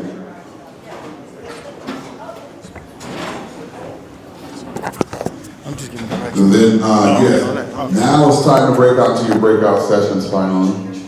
And Mr. Leonard Bell, who's the president of Hip Hope, you've heard his name mentioned a bunch of times, a bunch of powerful people, a powerful man. So he's going to tell you guys basically what's going to happen next. No speaking engagement, just directions. Good morning, I'm Nate. Good morning. And the directions are really simple. And I have your name tag. So what I want you to do is look at the back of your name tags. You should see 3 numbers. Ignore the 3rd number. Okay? So this morning, all our workshops, we have 7 workshops. 5 of them are right out here. 1 is on the ground level when you came into the building at the pond stage, which is basically almost right underneath that wall, downstairs. So if you go down the stairs and come around the curve, you'll see them. The brothers of Alpha Phi Alpha are doing that workshop. And on the ground level, which is another story down, there's the last workshop. We'll have people in the hallways to guide you, direct you. So we're going to the first workshop, which is the first number on your name tag. That's the number you're looking for. Find that number, you're in the right place.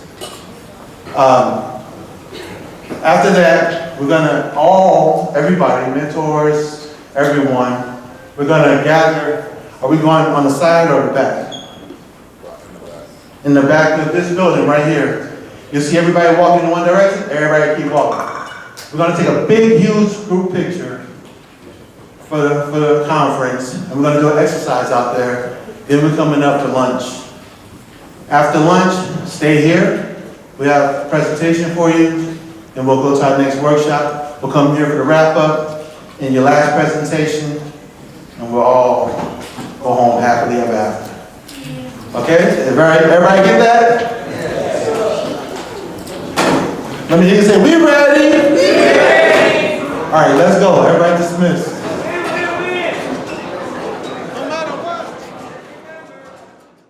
I say hip, y'all say hope. Hip, hope. Hip, hope. All right, we about to get started. This is my favorite part. This is a man, if I would have had a chance to do this back in the day, about 5 years ago when I was y'all's age, man, I know. Check.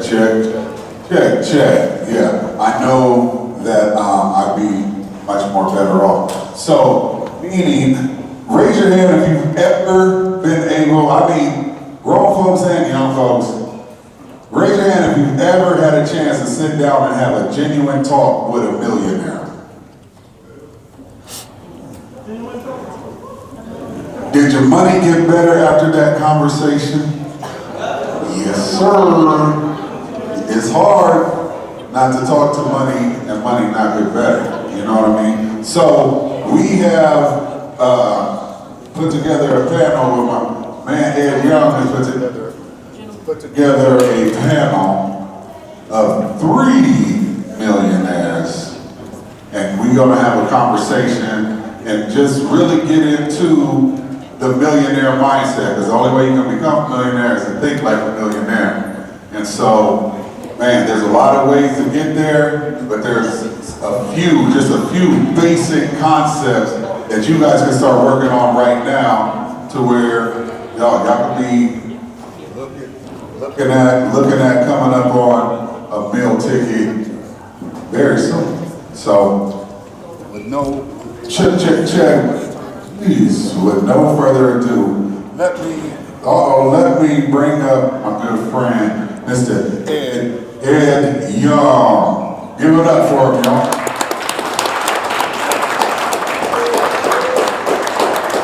Hello. I like this. So my name is Ed Young. Hey, what's up, fellas?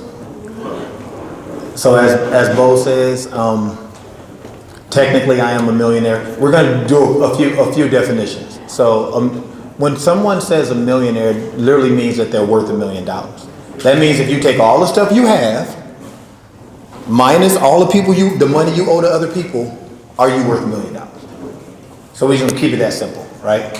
Because there's a lot of people that look like millionaires Y'all see them all over social media and TikTok, and y'all hear them rapping on songs and so forth, and they are not millionaires. They are in debt. All that jewelry, all that money that, I don't know if y'all know this, but when you go to videos, when you watching like music videos and you watching that stuff on TikTok and YouTube and all that, and you be seeing famous people, most of them, that jewelry is not theirs. There's a man standing on the side with a briefcase. And the minute they get through shooting that scene, they don't let them leave that scene with that jewelry. Where Cole's saying that, he could tell you about the business, Bo could tell you about the business. You be seeing people flashing money on them videos and stuff, that is not their money. And if it is their money, they probably ain't millionaires because it should be in an account somewhere. So today we're going to talk about how each and every one of you can become a millionaire. We're also going to talk about the reasons why the overwhelming majority of you just won't. And it has nothing to do with your ability to become one. It has everything to do with your desire, patience, and commitment. So we'll start with some quick introductions. Like I said, my name's Edward Young. I'm an information technology guy. So I design computer systems that can be anywhere from a few $1 million to closer to $1 billion. I own my own company. I own several companies now. And I really, I went to Iowa State University. I was in school when Dr. DeGier was in school. Marv and I went to school together. Lenny Bell is my frat brother. We came into the fraternity together. He's my line brother. So for all of you sitting out here, I was no different than you when I was your age. I did not come from money. Everything that I have, I had to earn. I know exactly what I'm worth because I earned every damn dime. So next, I will have my brother on stage, James, speak to what he does. All right. My name is James Crosby. Let's see. I am a executive for the federal government. I had an opportunity recently to show Ed and Lou where I grew up. And how would you describe that experience? It was rough. So I'm up here, and we'll kind of talk about the planning aspect of it, but coming from that environment, right? And again, like Ed said, been in these seats, walked in these streets, but again, it's what you do to move beyond that. So we'll talk about that a little bit as we move forward, but. Yes, and then my road dog, my brother, my best friend for the last 25 years, we actually came up in technology together, made every dime together, watched each other make every dime. Larry, if you can introduce yourself, please. Yeah, can you guys hear me okay? Yeah. We can. Awesome, great. Larry Gelby, I do a lot of things. My first $1 million, Microsoft IT. 2 to 3 million, Amazon Web Services. 4 million, real estate, and now I'm venturing into movies. And so, background, I grew up 2 places, North Omaha. So if you know North Omaha, you know North Omaha. Fresno, California, which is the San Joaquin Valley. I've been to Fresno. The home of the 3 strikes ball. Grew up, college career-wise, I attended Creighton University.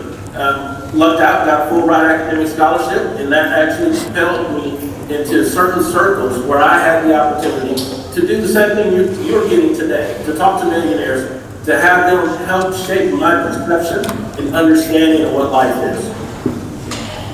And just for the record, when Larry and I very first met and became close, he was actually an intern at Creighton, and we've been best friends ever since. He's watched me make every dime, and I've watched him make every dime. There's no secret that both of us got there. We surround ourselves with people that have like minds, if that makes sense. So Larry, if you could move us forward to the next slide. Yep. Okay, so 3-point agenda. We're going to get through it quickly, and my guys are going to chime in, and then there'll be some time at the end where if you guys want to ask questions, I will answer whatever question you want to know honestly, and so will they. I'm hoping. Depends on what you ask. All right, so the number 1 topic on the agenda is going to be have a vision and a plan for your life. Number 2 is going to be success breeds haters. And number 3 is let's talk calculations. All right, everybody ready to go? Paying attention? Just by show of hands, if I could show you a basic way of how to become a millionaire, how many of you think you would take that? If I could just show you a basic way how everybody in this room could become a millionaire.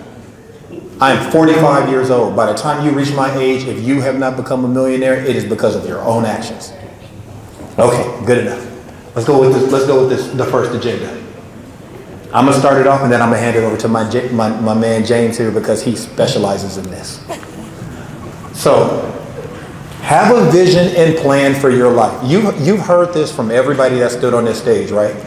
Everyone's talked to you about the type of person you want to be, about knowing who you want to be, about the type of life you want to live in the future and not letting your circumstances hold you back, right? But now we're going to put some real numbers and crystallize that for you. So, what do we mean by vision? Vision is who do you want to be? It's just that simple. Even as a young age, when you're in junior high, you're in high school, even if you're younger than that, you should always have a vision for who you want to be in your life. And I'm not talking about when you're an adult sometime late. Even now, when you're sitting in these chairs, do you want to play sports? Do you want to someday go to college? Do you want to someday become an engineer, a doctor? Do you want to be a police officer? Do you want to be a fireman?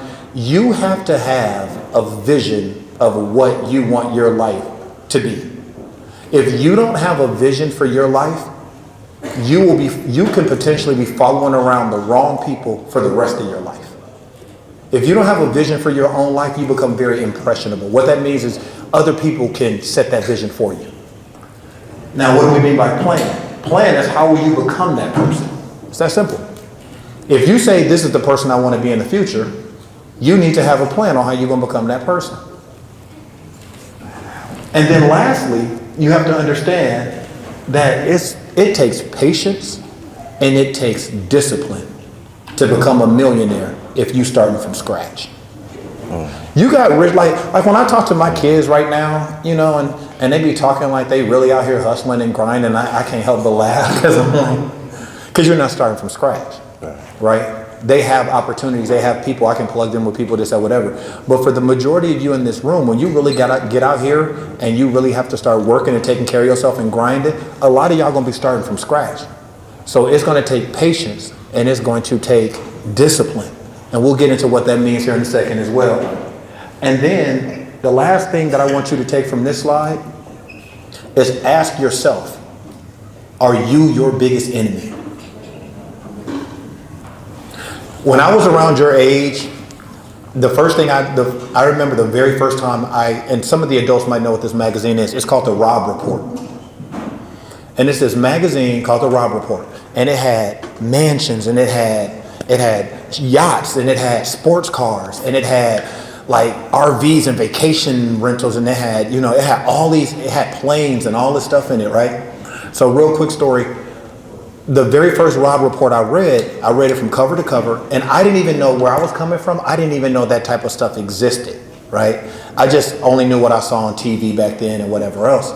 So back then, I was reading a Robb Report article and it was talking about making like what's called a vision board, which is just basically what do you want out of your life. So I was about you guys' age and I just took like all the stuff in that magazine that I really liked and I put it on like a cardboard piece of paper and I said, okay, this is who I'm gonna be like when I grow up, right? I'm gonna have a big house and I'm gonna have a sports car and I'm gonna have an SUV and I'm gonna have like the RV like completely tricked out and I'm gonna have the boat and I'm gonna take trips.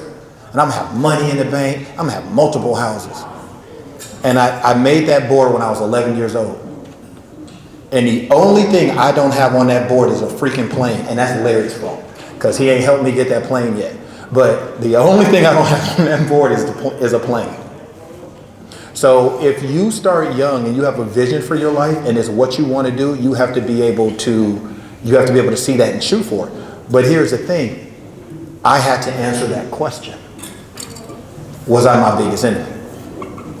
I wasn't taking school seriously. My grades weren't where they were supposed to be. I was hurting myself.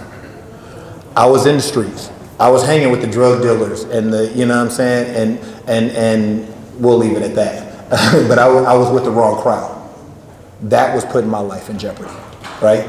How I treated my parents, how I treated my teachers, how I treated other people was putting my life in jeopardy. Did I have integrity? Could people just believe in the words that I was saying was putting my life in jeopardy? So I had to change all of those things to give me the best chance to achieve those things that was on the board. So I'm gonna pause there. Does that make sense to you guys? Everybody still tracking with me? Okay, I'm gonna turn it over to James because he's gonna give you some actionable items as to how you guys can view that. Mr. Crosby? All right. So one of the things that Ed talked about vision, right? And when I think about vision, I think of goals. You know, what's the goal I want to achieve? That goal, you know, that vision board, that's your motivation, right? Every day Ed looked at that vision board, he said, man, that's what I want, you know, and that helps you. That's the biggest start. So I want to hear from a couple of you. What's your dream? What's your motivation? Somebody yell it out. Anybody? Make the world a better place. Make the world a better place. All right. So that's a great goal. How you gonna do it? I'm gonna focus on school and improve myself. Okay. So focus on school, improve yourself. So those are the steps. So we talked about the goal. He has a motivation. All right, that's what I'm shooting for. Well, those steps that he just said, you gotta write those down. And then you gotta build on that. And you started getting into the details of it. You know, that's one of the biggest things, right? You know, you have the goal, you have the vision board, but it's your plan that helps you achieve it. Again, I'm big on writing things down. Y'all see I got a little list here, right? I write things down so I can cross them off, right? That way, now I got some wins. I got some wins for myself, for my own confidence. You know, when you talk about getting $1 million, well, you're not gonna get $1 million first. You might get $100 first, right? So that's one I'm gonna write down. Let me get this $100. Then when I get that, all right, I might get $500, right? And then you keep stacking those wins. You know, make things manageable. It's okay if some of your goals are bite-sized, right? You eat enough, you get a whole candy bar, right? So again, kind of keep that. The other thing I wanted to add here, you know, when it comes to planning, it's a good quote here. It says, if the plan doesn't work, change the plan, not the goal. Goal is always the same. You wanted those things, you wanted the $1 million, you want to make the world a better place? Well, all right, this first thing didn't work. Let me try something else. The goal remains the same. The other piece is, you know, you kind of know yourself. Know yourself, know what triggers you. You know, when we're talking about saving money, doing things like that, you like new Jordans, you might need to turn that alert off your phone when they come out. This might not be the month for you to get them, right? That's that discipline that he's talking about, you know, but you got to know that. I got to know that I like these things, and man, it's going to be rough in these next couple of months, you know, as I make these moves. The other thing I wanted to talk about a little bit is have some checkpoints for yourself. You know, you got to check on your plan, see if it's growing. You know, if you're, I think they talked earlier about the folks who were saving money, right? They had some checkpoints, man. You know, the one gentleman saved $7,000, the other gentleman saved, you know, I think it was $10,000, $11,000. They kept checking in on it, right? Checking their savings, checking their credit. You know, am I making my payments and things on time? You know, am I keeping my score high? Am I managing my credit card? Do I have the right credit card? You know, all of those things are your checkpoints to continue flourishing your plan and to continue on that path to your goal. But again, remember what I said, you got to write those things down and build that in. The last thing I wanted to kind of talk about with you all, and you touched on a little bit. This is something we don't always get into. But did y'all know y'all time is valuable? All right, we say it, but we give it away all the time. All the time. Your time is valuable. You want to achieve that goal, you got to dedicate time towards that goal. It ain't going to happen by itself. It ain't going to happen hanging out, you know? So again, you got to value that time. Ed talked about valuing the folks around you. If you have other people around you that aren't valuing that time, those are the wrong folks. You heard Lou talking about that earlier. You know, having the right people around you. You know, that's important. You want to be on this path, you need other folks that are going to support your plan and support your goals. So make sure that you're very mindful of that. So quick question. No matter what your age is, if you think about this school year, do you have a plan? Raise your hands if you have a plan. So those of you who are not raising your hands, you need to write down at least 4 or 5 things that you want to accomplish this school year. Maybe it's, I don't do well in English class, or I don't do well in science, so I'm going to raise that grade from a C to a B. Maybe it's, you know what, I'm finally going to go out for the football team, or I want to be, you know, I'm second string, I want to be a starter. Whatever matters to you, always have a plan. Always have something that you're working towards. Keep in mind, this is not a right, wrong, moral type conversation. We're just talking about if you want to be a millionaire. Millionaires are always working on plans. And that's the point that James is getting across. You always have to be working on your plan. You always have to be checking into your plan to ensure that you are still on path. All right, so we'll go to the next slide.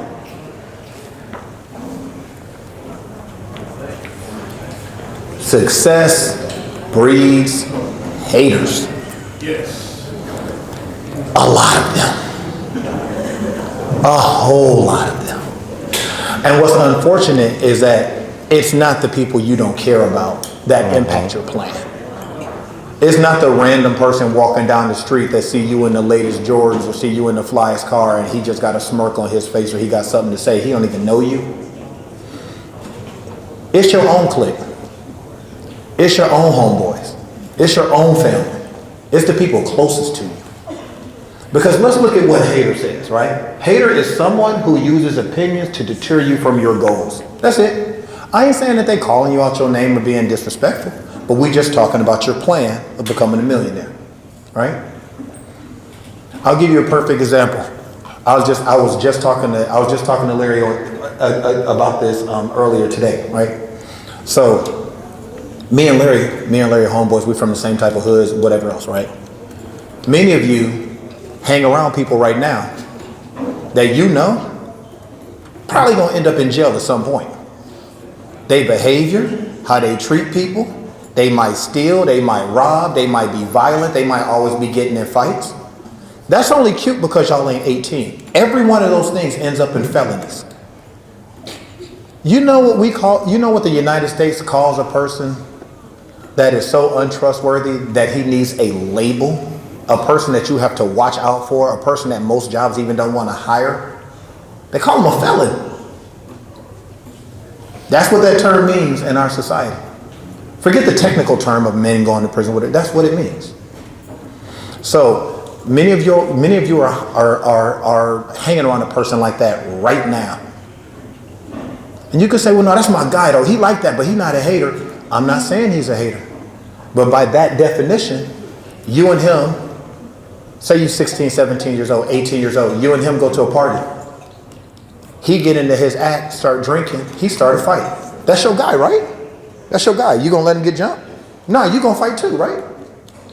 You catch charges. You become a felon. We will never be neighbors. So while he dapping you up and talking about how I love you, you my brother, you have my back, if he really cared about you, why did he put you in that situation and take your future? The streets been lying to y'all. That attitude don't end up in being a famous rapper and getting millionaire and getting mansions and expensive cars and all that stuff. I'm telling you because I have that stuff. What that ends up in is you working at Walmart or Burger King, still trying to be the cool dude with the Burger King hat on backwards. That type of behavior is no good when you hit 20s, 30s, 40s. You just keep getting locked up. And there's no recovering from that. So when I say haters, I'm simply talking about people who are deterring you from your plan. Does that make sense? Ed, let me just add to that, and again, you all, your circle says a lot about you, right? Who you surround yourself with. If you're not surrounding yourself with, folks who are lifting you up. And that doesn't mean that everybody's gonna be in the same profession as you, but, kind of to Ed's point, folks that know enough to not put you in that bad position, right? I'm not gonna put you in that position because I know what you're about. If you don't have folks around you like that, that's something that you need to start thinking about. You heard Lou talking about it a little bit earlier, right? Having to kind of work through some folks who aren't around you when it's raining. They just around you when the sun is shining. When you up, they there. And when you down, well, that's something, again, if you're seeing that, that's something for you to pay attention to. And then change your circle. You change your circle, you change your life. Right. So once again, patience and discipline, right? It takes patience and discipline to not let people bring you back down to your level. When I was in school and I was hanging with the knuckleheads and doing the knuckleheads thing, and I was skipping school and I was hanging out with them, we was doing what we wasn't supposed to be doing during the school day.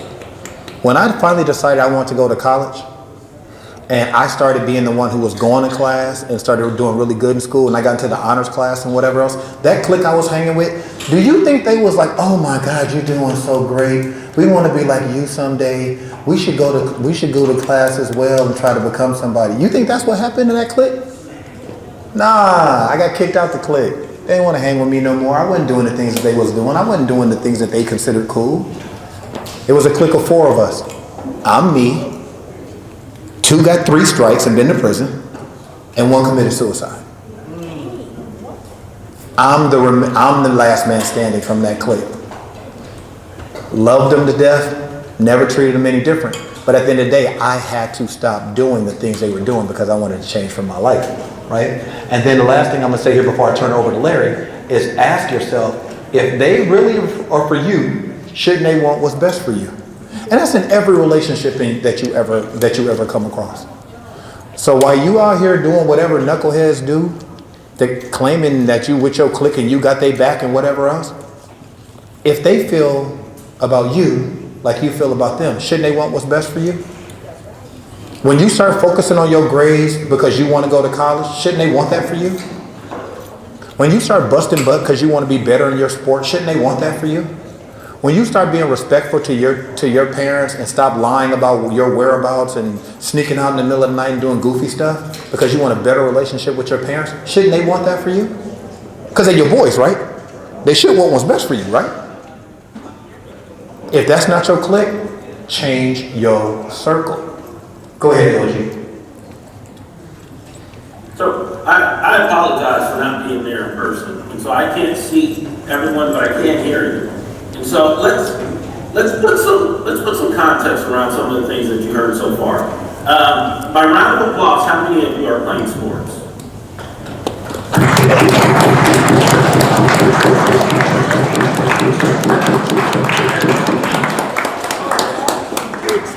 That was an easy one because I do know a little bit about the audience. Okay, now, by round of applause, how many of you have been playing for at least 5 years?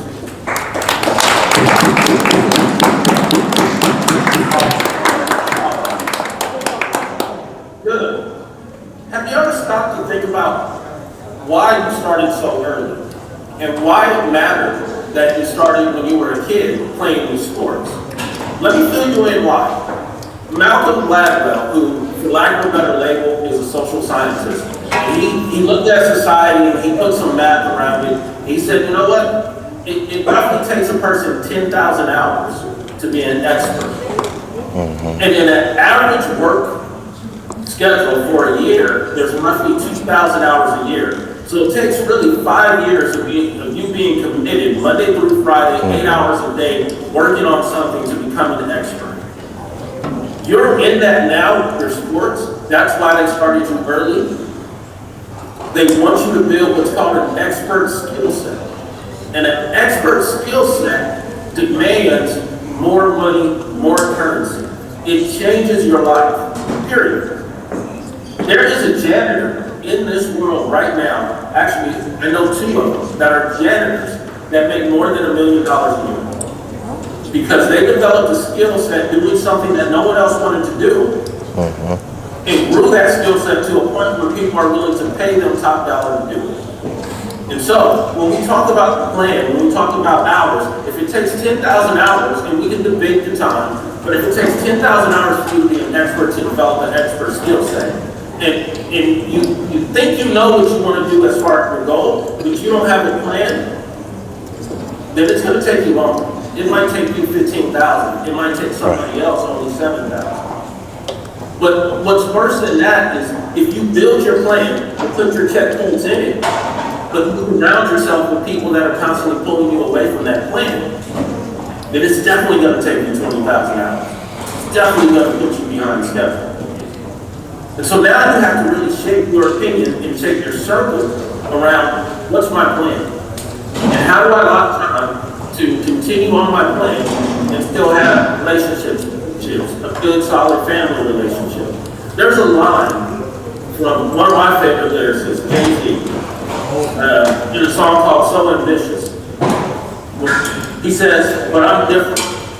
I can't base what I'm going to be off of what everyone isn't.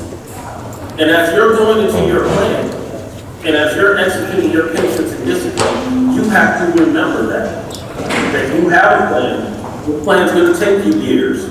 You can't deviate too far from the plan. If you do, you're losing time. And time is a valuable commodity. There's no one on this planet who's beat Father Time and lives forever. Period. And so you have to now look at your plan and say, I know what my friends think, and they may think I'm odd because I'm doing these things, but I'm different. And I can't base my plans and what I'm going to be off of what everybody else isn't. And so that patience, that discipline, that having your checkpoints in the plan, reevaluating your checkpoints in the plan, and making sure you're making progress. And then, as you put that plan down, as you put those checkpoints, this is where that circle that surrounds you becomes so important. Because it's real easy for us to get 2,000 hours into the plan and say, you know what, I don't really want to do this. This doesn't make sense. I don't want to play this sport anymore. I don't want to be a scientist anymore. I'm going to go do something else. But that's why you have friends around you that you can trust, that will hold you accountable, that understand your plan, and are committed to helping you drive to the goal that you have as much as you are committed to helping them.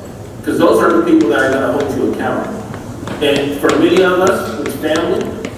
For some of us, for me, it was a good woman. For some of us, it might be a good man. Who knows? But you got to find that person who's not a hater, who's going to hold you accountable, who's going to cheer you on when you're practicing that patience and discipline, and who's always going to remind you that, hey, this is your level, and you need to stay on that level, because this plan only gets executed on this level. If you come down to this level, you may look like a shining star, but you're not brilliant. If you go tomorrow and decide I'm going to play in a first grade league, and you're an 8th grader, you may look like a shining star, but you're not brilliant. And you're not going to put yourself in a stretch situation to be ready to play in a 10th grade league, in a college league. Understand, patience, discipline, your plan, protect your time. Put people around you who will hold you accountable and stay on your level. Thank you, Chief. Are you good? Yep. No, thank you for those words of wisdom. So, remember I started off by saying that everyone in this room could become a millionaire with patience and discipline. Everything you just heard from James, everything you just heard from Larry, is the reason that the overwhelming majority you won't be. You have surrounded yourself with the wrong people. You know that they're not making you better. You know that those people are encouraging you not to do the right things. But because of social media, because you need to feel the need to fit in, because you want to pretend that these people are the ones who care about you, those will be the same people that will keep you in your position. You're gonna stay right where you at. That is the unfortunate reality for young black men.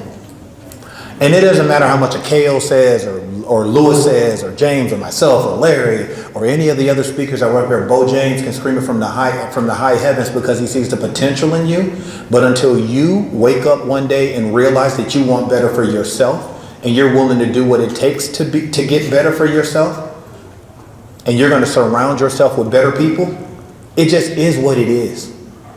I'm not going to give you any rose-covered glasses and blah, blah, blah. I'm just going to tell you the truth. Walking this path, trying to really become somebody that's different, when you take the road that's less traveled, it is lonely. It is very lonely at times. Because you have to leave those people who want you not to do what's best for you.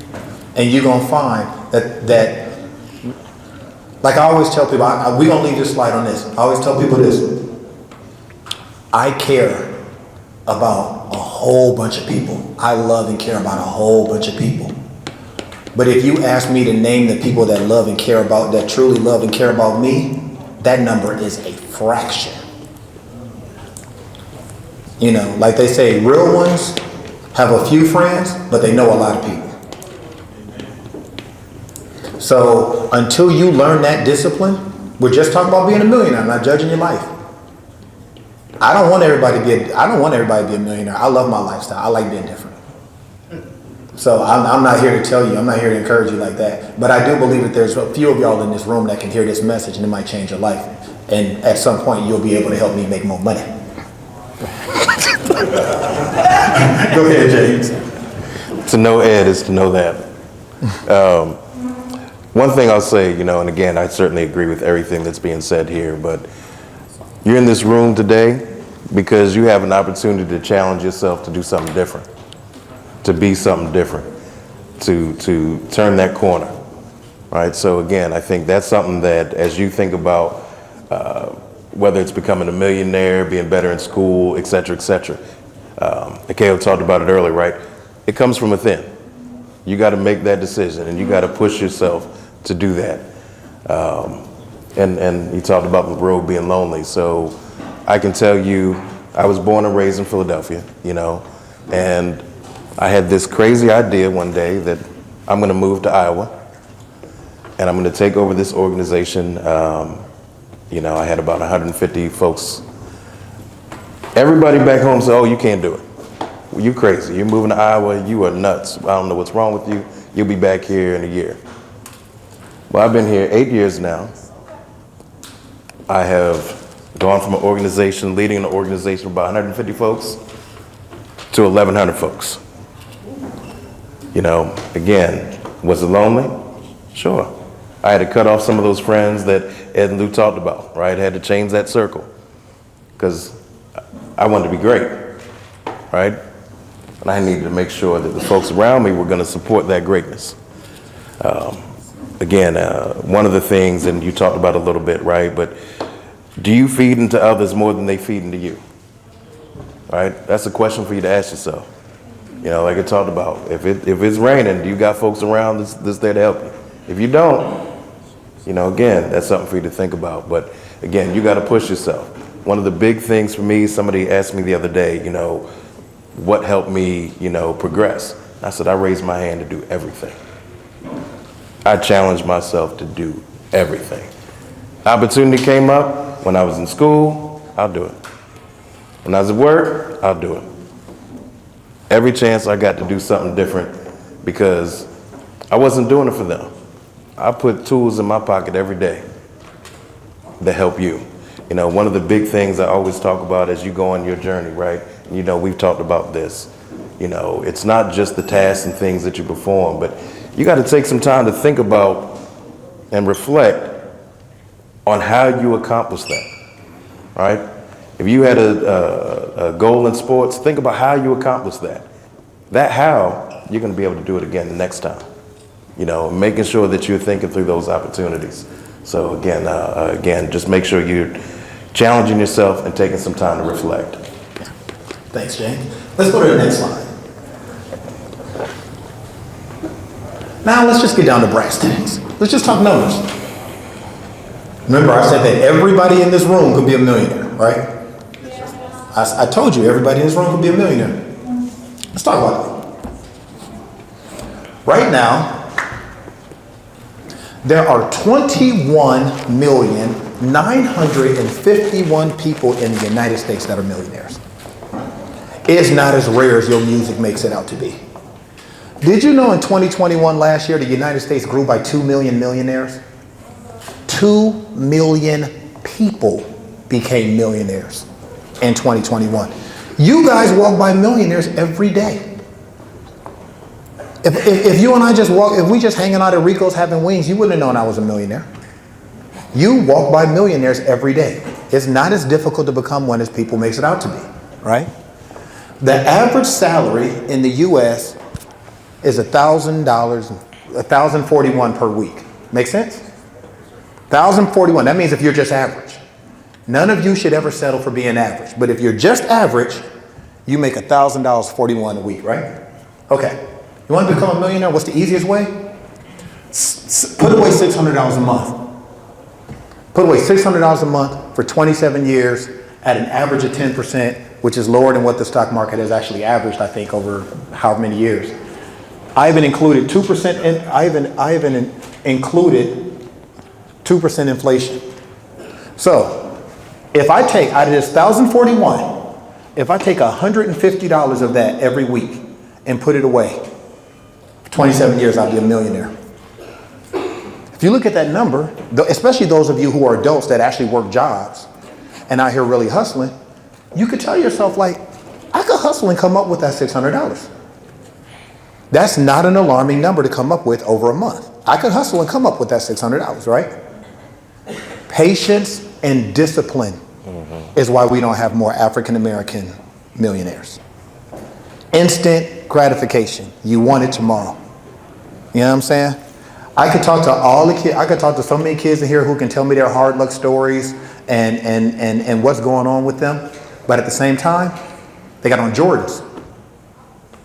So you got the expensive stuff. Can you give up the expensive stuff? Can you have patience? Can you have discipline? Can you save? Can you commit to a lifestyle that's going to help you become a millionaire? Is there another, hey LG, is there another slide, or did I lose the one that had the salaries on it? Okay, so here we go. Last thing I'm gonna say, because I know we're running late. So this is just some numbers of of what different jobs pay. Because I don't know if anybody's ever communicated this to you. So I'm in IT, right? An IT developer is from 61,000 to 140. That means if you go to Iowa State and you major in technology and I hire you as a developer here in the state of Iowa, I'm probably starting you off somewhere between $1,200 and $1,300 a month on the low end. I'm sorry, $1,200 and $1,300 a week on the low end, right? You could easily put away that $600, right? The Des Moines Police Department out here paying some people $100,000 a year. That's 70 to 100, right? The Des Moines Fire Department averages $78,000 a year, right? So that's, what is that, $1,500 a week-ish? If you want to be an architect and design houses, that's $57,000. If you went into engineering at Iowa State and became an aerospace engineer, the average is $122,000 a year, right? A diesel mechanic, maybe you want to be a mechanic, maybe you want to work on cars, you could work on the Big Mac trucks. That's $70,000 a year. The reason I list this is to show you that $600 a month can happen. For those of you who are a little older and who are working, you could put that $600 a month in the 401k and not even be taxed on it. You would hardly know that it is coming out of your check. The easiest way I became a millionaire was I started maxing out my retirement plans so that I could get the maximum interest rate without paying taxes on it. Because I understood what net worth meant in this world. I wanted to become an accredited investor, things like that. That's for like the older people. So at the end of the day, for you kids, it is, if you focus on school, keep your grades decent, determine what you want to be in this world and become that, you could actually become a millionaire. It might take you 20 years. How old are you, young man? Yes, you're 13. If this young man, say you go to college at 18, and say he graduates at 22, and he starts putting it, say he starts busting butt, and by 25, he He has $25,000 in the bank, right? And he went to college, he got a good job. He's not gonna put that $600 away. He's gonna put $1,000 a month away, right? By the time he's my age, he'd be a millionaire. So it is capable of, the message that I want you guys to take away from this is, yes, you can be a millionaire, but it takes patience, it takes discipline, it takes surrounding yourself with the right people, and it takes trusting and believing in yourself. Because as you start to do things that are better for you, your circle's going to change. And that's okay. That's progress, right? God puts different people in your life for stages. I'm a religious person, so God can put different people in your life for stages. Maybe your homeboys was there for you when you needed them in high school. But maybe now you need a different circle based off the things you're trying to do. So I know we're already over, Bo, so I'll let you take over from now. Well, and thanks Larry, thanks James for helping me out with this. All right, thank you.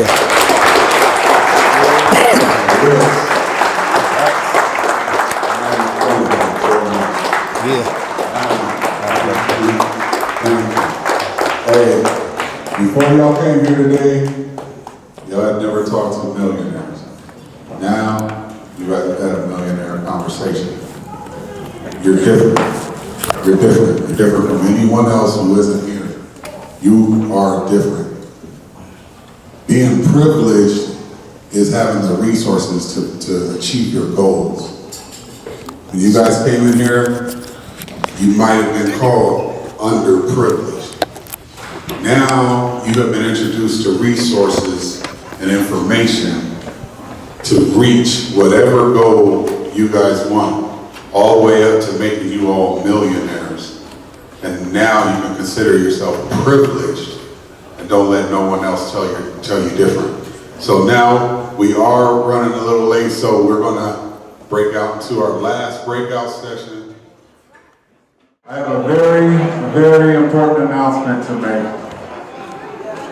I just got a call from one of our community leaders, Dr. Jock, and he's... Everybody not listening, Bo. Everybody not listening to it. Take your time until everybody starts listening. Very important. Dr. Jock just called me. He was here this morning. He had to take off because I guess there was a shooting at John R. Grubb YMCA. So he said any kids that was planning on going to John R. Grubb today, please don't go. They're still dealing with it. And, a young man got shot. He's in critical condition right now.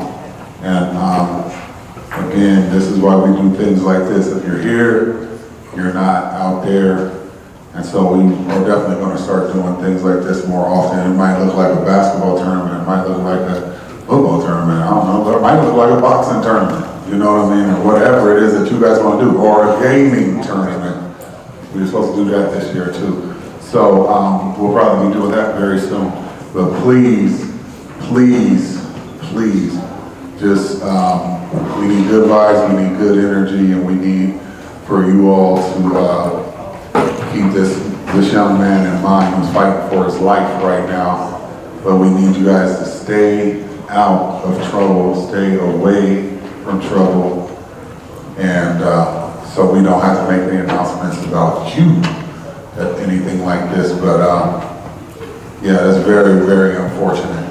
So this is my most exciting part of the day, where you guys have been hearing from old men all day, right? Now you guys are going to hear from people y'all's age who are getting it. Like so we're not telling you guys to do these things so that when you grow up, you'll be successful. You can be successful right now. You can be successful by Christmas. Success is just simply achieving goals. Set you some goals. Like the millionaire said, have that millionaire mindset. I guarantee you're going to see $1 million. So start setting those goals right now.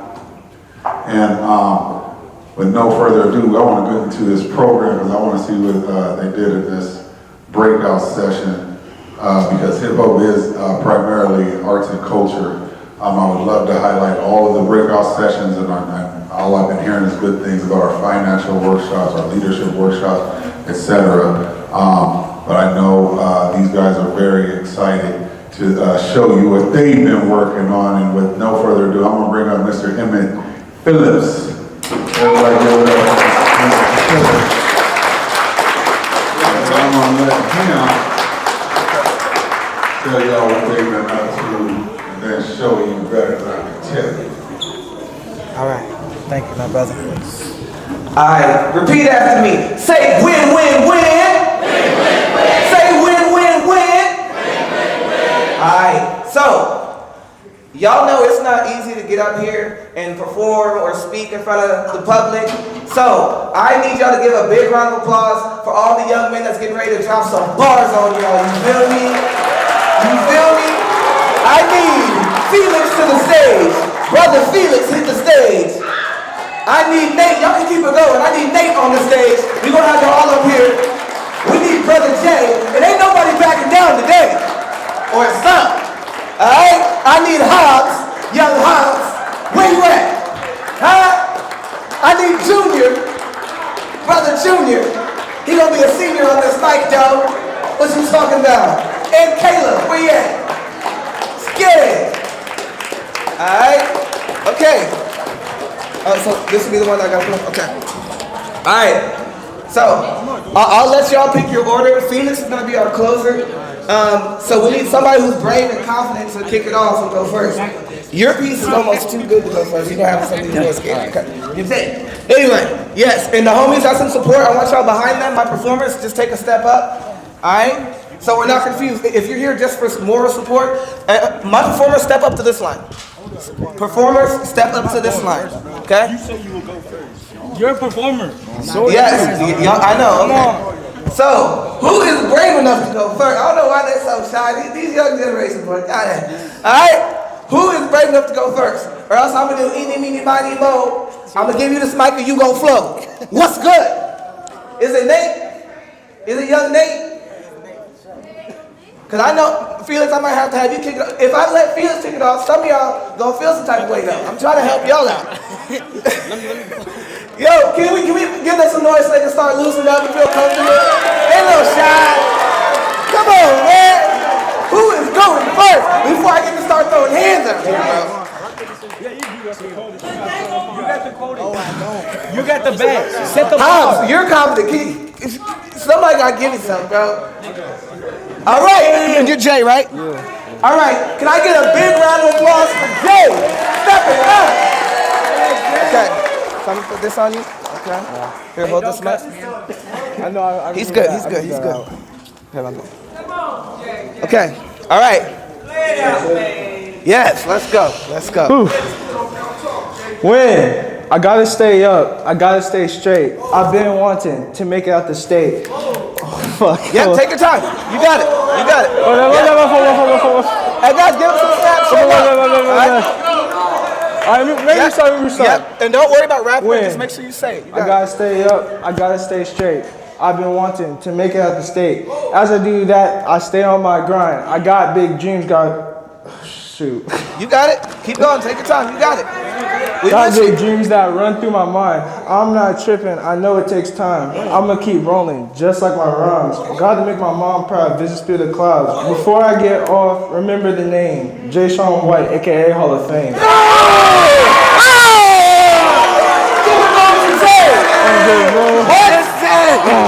Yes. We're gonna keep past this mic. And you stay up here, all right? Who's next? Jay done set it off for us. All right, real strong. Who's next? Brother Hobbs? Hobbs, you got it, bro. All right, Mike, you. Okay. All right, bro. Oh, let's do it. Right there. Okay. All right, make some noise for Hobbs. Let's go. How do you use this thing? Huh? How do you use this thing? Oh, no, you just spit into the mic. You got it. All I gotta do is win. Winning on the field, winning in the class. All you doing is laying in the grass. Look at you, walking out the class. Yeah, little boy, you smell like some... Yeah, little boy, I'm on top. No PT, cause that's for me. You are cold like Minnesota, I'm cold-hearted like Buffalo. Hey! Give it up for Hobbs, y'all. Okay. I like the energy, y'all. Who we got next? Caleb? Yeah, Caleb, you're next, bro. They done chose you. Give a welcome to Caleb. Let's go.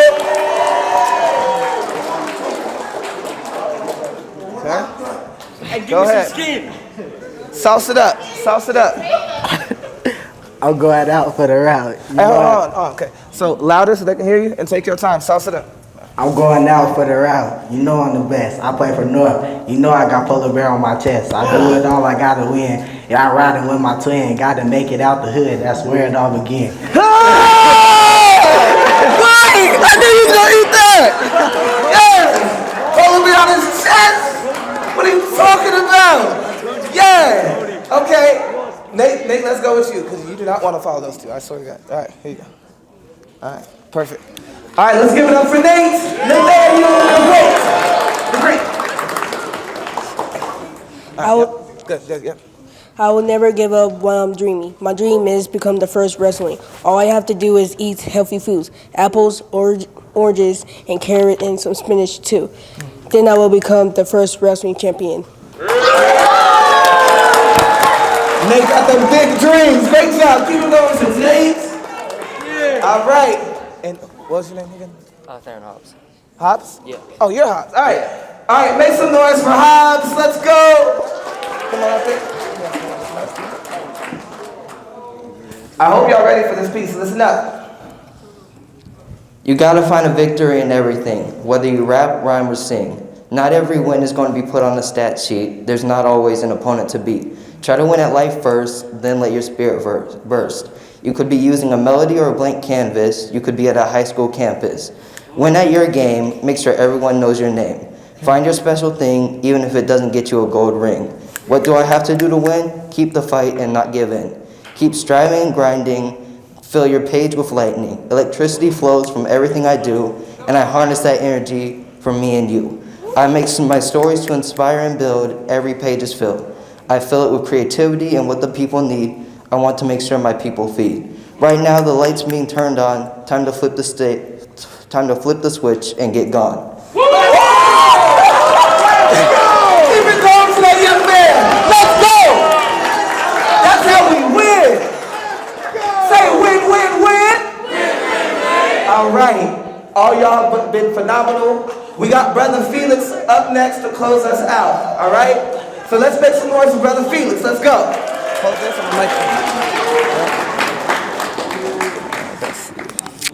mic. Okay. Eat, bro. Honestly, he should have closed. But what's the I made this in his class. It's short and simple. It's like an I am statement. But short and simple. Yeah. Okay. Yep. Use that mic speaker. You got it. Okay.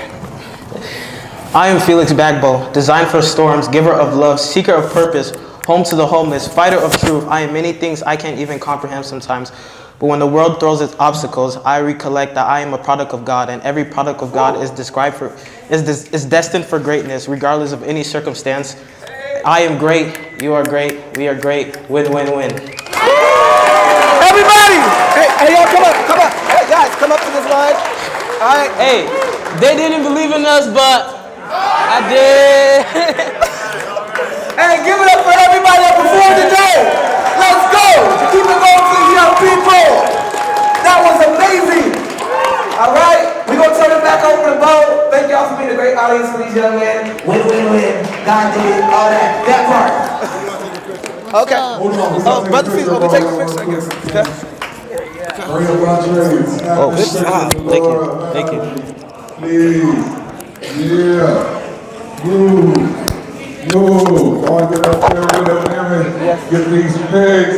Oh man, that was amazing.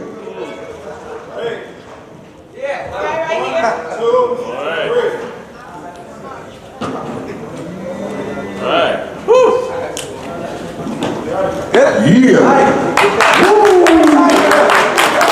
Wow. Now that's the definition of hip hop right there, man, for real. When I say hip, y'all say hope. Hip hop. Hip hop. Yeah. All right. Now we're gonna keep that energy flowing, man. We got some people that came all the way up from Waterloo representing. We got a hip hop literacy program. Man, Meech, come on up here and talk to them a little bit about hip hop literacy while we get everything together to launch these guys off. And man, that was dope. Hey, now that you guys have done it, if we asked you to do it again, would you do it? Yeah. So you guys overcame some fear today, because I know y'all guys was shook. Straight up shook up here. But man, we seen some growth today. That was powerful. Very, very powerful. And, thank you. Where's Quartet? Okay, oh yeah, okay, all right.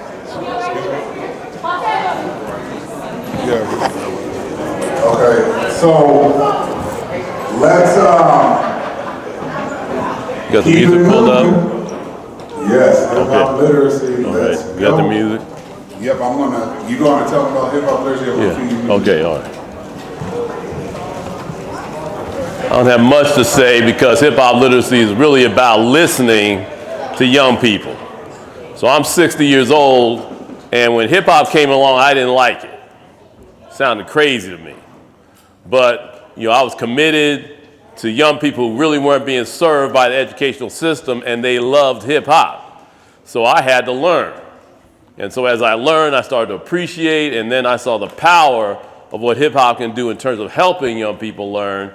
And so the young people you're getting ready to hear, they are brilliant, and hip-hop is a way of channeling that brilliance in the ways that is truly powerful.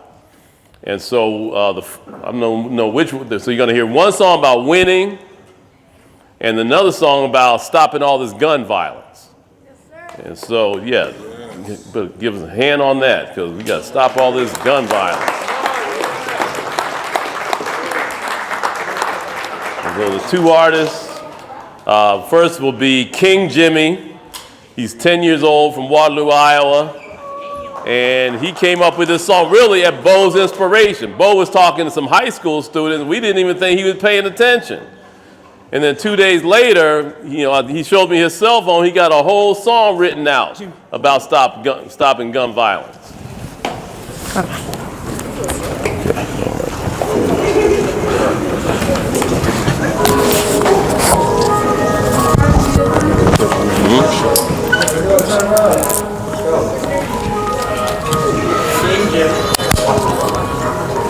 Minds in the haze, looking for ways, pick up a gun, that's what they say. They say guns the answer, it kills like cancer, but we've got to find a better way. And I'm rapping every day, trying to make some better days. They say things are getting better, I'm not hearing what you say. Hearing people getting shot and they're getting rushed to lay. And I'm here to say that this is not okay. Some are best friends and they're getting betrayed. People carry guns thinking this is the way. Then they go up to heaven and at least they have somewhere to stay. Young people trying to live life in a world full of strife. Walk down the street not being stabbed with a knife. Kids dying so young, going to the afterlife. People trying to make peace and people trying to fight. Put down the guns, get together and unite. Minds in a haze, looking for ways. Pick up a gun. That's what they say. They say guns the answer, it kills like cancer, but we've got to find a better way. Uvalde school shooting, 21 people killed. Most were good students and most of them were skilled. Parents are hurting, but they have to rebuild. Now that the kids are dead, dreams can't be fulfilled. 19 kids and 2 adults. School shooter shot dead and that was the result. He was shooting cause he got insults. If he didn't get bullied, then he had second thoughts. Too many deaths in 2022. How would you feel if they're related to you? All of the families are feeling so blue. So many shots, I can hear them in the loop. Minds in the haze, looking for ways. Pick up a gun. That's what they say. They say guns the answer, it kills like cancer, but we've got to find a better way.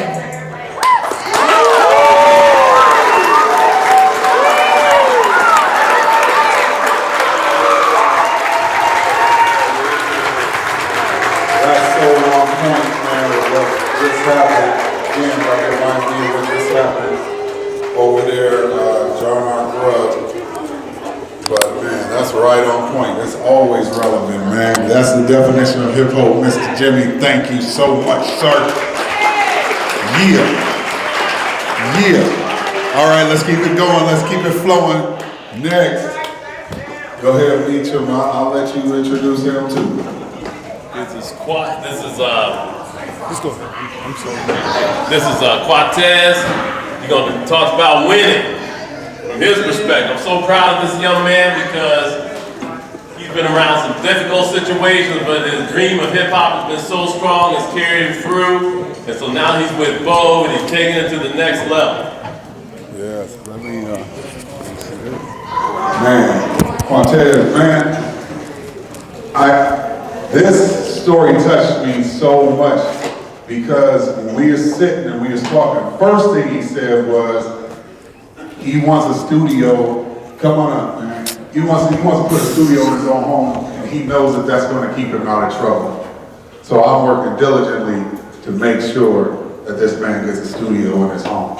So another reason why that is so pertinent was because there was a situation in Waterloo, what was that, January or February? January. In January, that went viral. I don't know if you guys remember, there was a funeral where the mother of a son, she was burying her son, and she had a gun at the funeral, at the church in the funeral. That's how unsafe they felt, and this all took place in Waterloo. But the most significant and relevant thing to this is such an emotional thing, because the kid who passed away, he had just dropped him off to work and then went to a drive-through at a store. At a store, and that's where he got murdered, literally just after he dropped him off at work. So he is still here with us today for a very, very important and powerful purpose. And so, man, just seeing you looking forward to winning and seeing you knowing that you want to stay out of trouble, man, makes it to where our Music Saves program is definitely open to you, and we're going to make sure you have whatever you need. I'm telling you that in front of everybody, all right? And everybody, I like to tell people, test me and prove me wrong. So hold me accountable today. So you can tell anybody in here, man, Bo didn't say what he was, you know what I'm saying? We're going to get that right. You know what I'm saying? All right, so everybody, I'll let you introduce yourself. Let me see how you do that. Oh, wow. I'm Cortez. I'm 17. I'm finna be 18 next month, November 6th. I went to East, but I do virtual now. I live in Waterloo. Yeah, I rap. And people call me, my rap name, Crash from DR. People call me Crash. Yeah, but that's all.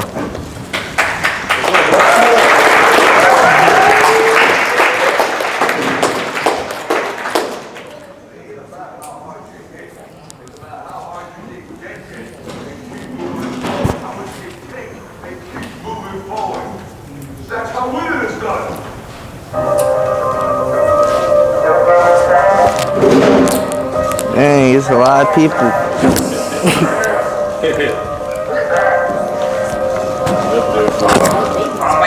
God just gave me a chance. It's more of a friend. I swear that I'm making them dance. Don't need a gun, I'ma spray my hands. Just cause I'm black, gotta pull up my pants. Was fighting in school, cause I had to practice my stance. I learned to like people, not your friend. I'm sorry, mama won't do it again. When I'm trying to win, might have to go spin, don't know if I'm crashing or not. I'm gonna lose, trying to make it out. I'm trying to fast spot, and I might have me the fattest shot. One of them features cash or not. Back then I ain't get all I run the crib and trash spot. I'm sorry, I said I won't do it again. Don't care if you look at me bad or not. If tagged or not, bag or not. For real, wasn't no joke. They got my brother, he hit in the throat. It's hot outside, now I wear coats. My bad that I got a toe. They speak my button, no, I can't go in the way too top. Yeah, I can't go too fast. I'm getting too old. Let's hit with money, cause I want to load. Like I chose, a lot of people want me change. It's me a game, we scraping no change. It came for the real. It came for the game. Really insane. And this streets trying to be like, dang. I'm a rock star, just put me on top charge. Pop out like the pop star, don't say nothing in that cop car. This is a way to spill, what's the feel? So you not hard. Hey, I am for real, what's your deal on that top part? God just give me a chance, I'm to be on the board trying to blow up my friends. I swear that I'm making them dance. Don't need a gun, I'ma spray my hands. Just cause I'm black, gotta pull up my pants. Was fighting in school, had to practice my stance. I like to like people, not to friends. I'm sorry, mama, I won't do it again.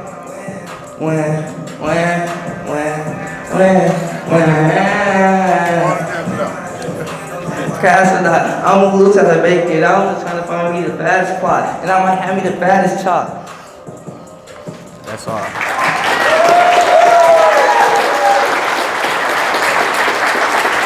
I ain't gonna lie. I should have practiced. Yeah, I heard you say, man, there's a lot of people up here. But you did that. Like I said, man, we overcoming fears, we overcoming challenges, we growing today, man. Give it up again for both of us, man. Wow. All right. Speaking of power, man, I am so honored and so proud to introduce y'all's next keynote speaker, Mr. V.J. Williams. Come on up, V.J. Williams is the perfect example of what you get when you take advantage of HIPPO's programming, community programming, your schooling, and other things. You know, he has a great relationship with his mother and father. So that means he must be a respectable young man. And man, I'm so proud of you, man. For real. And so I'm just gonna let him talk to y'all and tell y'all, you know, a little bit about what he has going on. And then, yeah, I'm gonna give it to you, sir. All right. Hi, everyone. I know y'all probably been wondering, seeing me around, who's this brother in this suit here? What's this man got going on? I'm gonna tell you, like Bo said, my name is V.J. Williams. It's V-I-J-A-Y, means strong and victorious. Remember that. Now, I attend Morehouse College. Does anyone know where Morehouse is? Any of the students know? No? Georgia. Now, I was born in Georgia. I was not born in Iowa, though I have lived most of my life here. And coming here was a big change. Now, I'm a storyteller. My major is Cinema, Television, and Emerging Media Studies. We call that CTIMS at Morehouse. So for me, I want to be film director, writer, actor. I've been working on some stuff, but my main mission is to storytell, so that's what I'm going to do here today. I want you to imagine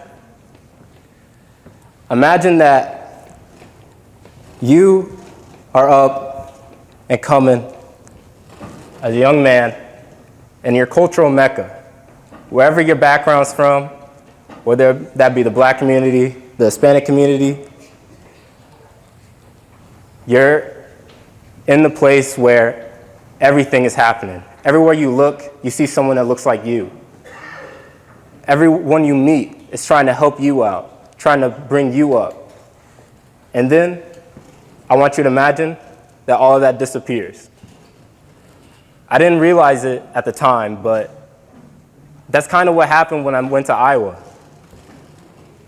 This place has a way of kind of like trying to snuff out our voices. And I'm going to tell you all a little bit about that.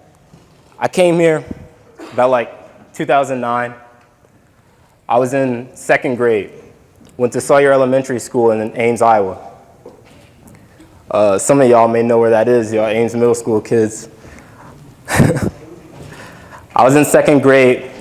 My teacher, can't remember her name for the life of me. That doesn't matter. It's more like what she did that has the real impact. Now, I came up, my mother, my father, they raised me well. They raised me on books. I grew up reading. I was always reading above my grade level that I was at. I was in second grade reading on middle school levels. So I knew things. I had information. Teachers, my teacher at the time, she would always ask questions. Who knows this or that? And I would have the answer. So like any good student, I raised my hand. She see me raise my hand. She wouldn't call on me. She kept on asking questions. I kept on having answers. I never was called on. I remember distinctly having a field trip. My mother was there, I remember, and she saw it firsthand. I couldn't do anything about it at the time, but now that I'm here, I'm able to tell y'all, don't let anyone ever take away your chance from answering the question. Y'all got knowledge. Y'all got to let them know. Now, I ended up going into 3rd grade. I had another teacher. I remember his name. It was Mr. Sybil, still at Sawyer Elementary School. I'm working on math homework. Now, like I said before, I'm a storyteller. Math is not my focus, but I was still striving to be good at it. And because of that strive, I was asking a question. He's working with another student, so I take my time. I'm being patient. I see an opportunity to ask him the question. I ask, and he yells at me. Tells me to go into the hall. For some reason, he just assumed that I was being aggressive or whatever. I'm gonna tell y'all, I went into the hall, and I started to cry. I didn't know what I did wrong. I suppose I know now, but that really broke me as a kid. Again, my mother was there. And let me tell y'all, she let that man have it. Let's give it up for your moms.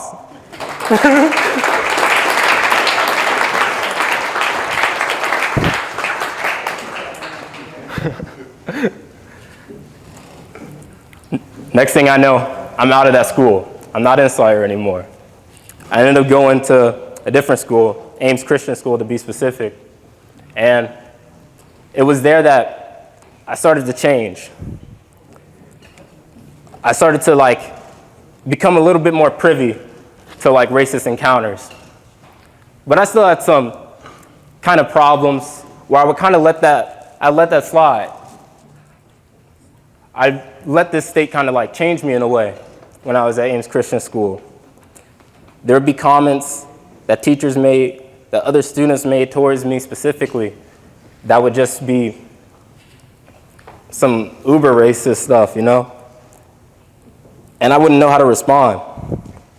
My mom, she would often tell me, outside of that, she'd be like, jokingly, "You're Iowanized." I'm like, what? What does Iowanized mean? That's not a word. I think I have a definition for that. Being Iowanized is when you let the state control you.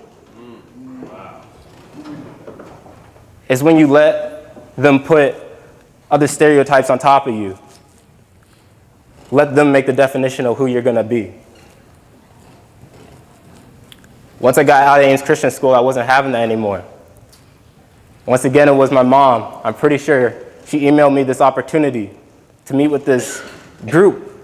I was like, all right, I don't know what this is. It's called YPAR, that stands for Youth Participatory Action Research.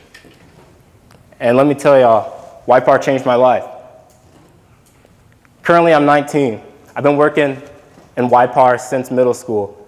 And I went into this group, and one of our first discussions was talking about microaggressions. Does anyone know what a microaggression is? Any of y'all students? Well, a microaggression, for example, is when someone makes a stereotype at you. They look at you, and they're like, oh, you're black, you must be living in the ghetto. You must be growing up around criminals and stuff. You might be a criminal yourself, kind of thing. They say some comments to you, and you're like, I don't really know how to respond to that. Well, YPAR gave us a chance to be able to not just learn how to respond to that, but to expose that to the school district. And so we did that. We literally had a couple different presentations to the teachers in Ames Middle School and told them about the things that they had been doing. And they were shook. After that whole presentation, they were they did the whole entire thing. I don't know how many of y'all seen the Boondocks, but episode 1, Huey goes on a tirade, telling the white people what's up. And y'all know what they did. Same thing happened to me. He speaks so well, so educated. So well spoken. They weren't hearing it. We kept on speaking anyway. White Park continued on. We ended up speaking in Minnesota, in Colorado, at coalitions for like up and coming teachers to let them know how to treat us as people of color. When we were speaking in Minnesota, we ended up meeting with other groups that were doing similar things. We're still doing that work, letting people know how to treat us. It's really important that y'all let people know just who you are. Don't let them define you. Currently, well, let me step back for a second. Summer 2018, one of the best summers of my whole entire life. I had managed to get an opportunity to go to Japan. I had gone there with like the Ames, council, like city council kind of group. So I was representing Ames. We ended up having a reception back in Ames where the mayor was there. That was pretty cool. The mayor was honoring us as students for going over to Japan and representing him. I'm in line to get lunch, and I end up standing right next to him. The first thing he asked me is, "What do you want to be, a basketball player?" Here I am, black kid, just got back from Japan. The first thing that pops into his mind, basketball player. Now, I'm not going to knock basketball players, that's cool, but I am and can be so much more. So can y'all, you know? So I let him know, nah, I'm a writer. That's what I do. Told my moms. She let him know, louder than I did. There were some emails exchanged, I'm sure. The mayor knows who I am now. He knows what I do. But I continue on. I ended up going to Morehouse College. Now, like I said before, I grew up in Atlanta, in Georgia. Or did I say that? Maybe not. But I was born in Atlanta. I was raised like on the Atlanta University Center grounds. Went to their lab school, Spelman College. When I was a kid, I told my mom, I'm going to attend Morehouse, and I ended up doing that. Throughout all of this, I knew that I was going to end up doing what I'm doing now. Now I'm attending school, studying CTIMs, working to become the film director, the great film director that I know I can be. And now I'm here. I haven't let people define who I am anymore. I wouldn't call myself Iwanized anymore. I think I'm more privy to the ongoings of the kind of stuff they have going on here. And I just want y'all to know, stay woke. Don't let this state define you. Let you define you. You guys have dreams here. Hold on to those dreams. Work to make them happen. Talk to each other about that. Uplift each other with that. Y'all know what you can be. Keep on aspiring to do it. I think that's all I got.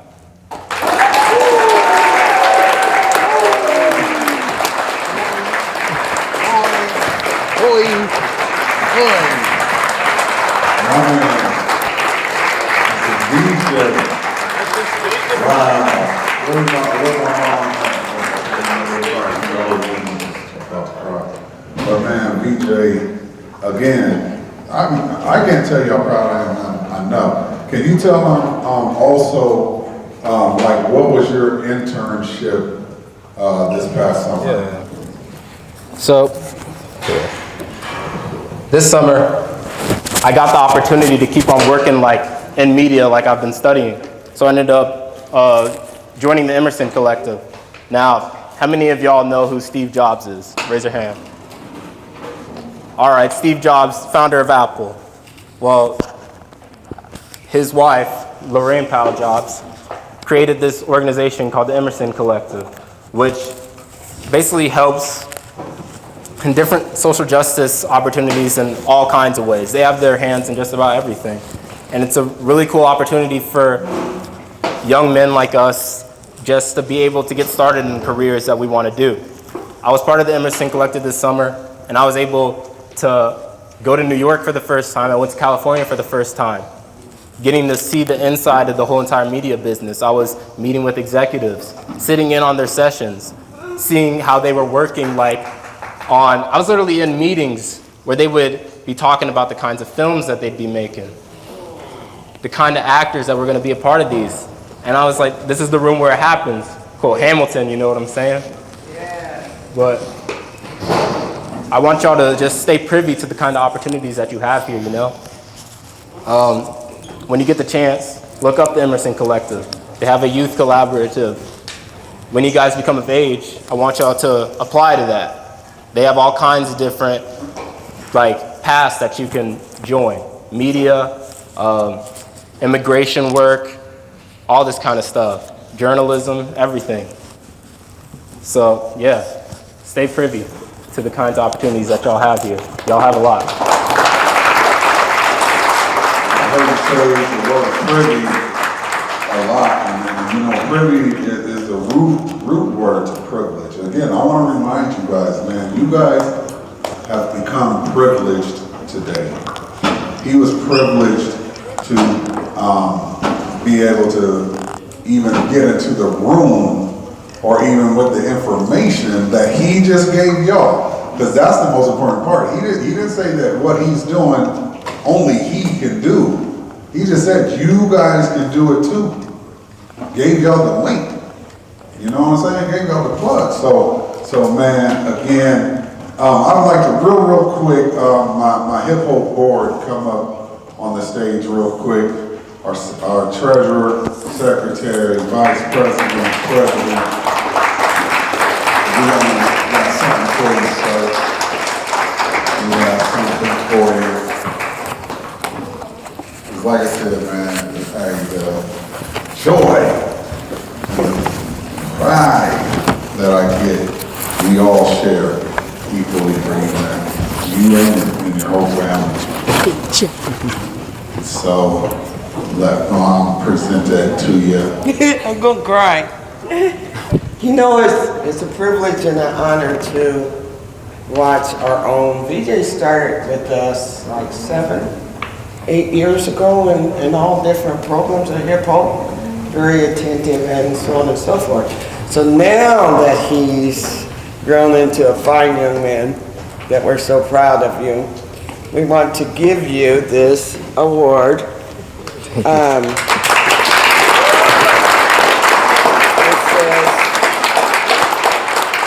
thank you, B.J. Williams, for paving the way. We appreciate you.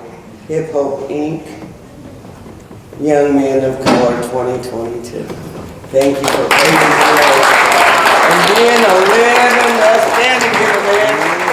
Give him a living example. We have a living example of what can happen.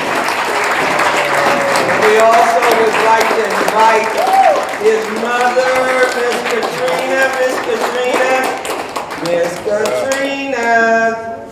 The winds beneath his wings come, and Mr. Baltimore. The parents standing behind the children, doing their seeing that they can read the best, that they can be encouraging to read and go forward. The sky is the limit. So we thank you. We thank you that you are part of our hip hop family. And we thank you for all you've done and that you're yet to do. And little Victoria, excuse me, not little Victoria, Sister Victoria, if you would come up and be a part of the family also. This is a powerful family. He said they started in Atlanta, but I am so glad God sent them to Iowa, because they have all been good participants and supporters of hip hop. We love you. Thank you. Yes. Yeah, we need to take this picture and go. Mom, get on over here. So you can get in the picture. Thank you. Yes, I'll be on the other side. He didn't have to say yes. He's a busy man, so I thank him. I know he's a busy man.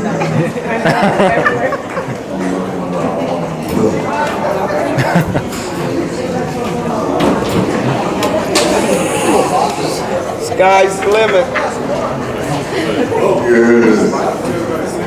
Yeah, everybody, y'all can go out and sit down now. Yeah, we need it. Sky is the limit. Clear line of sight,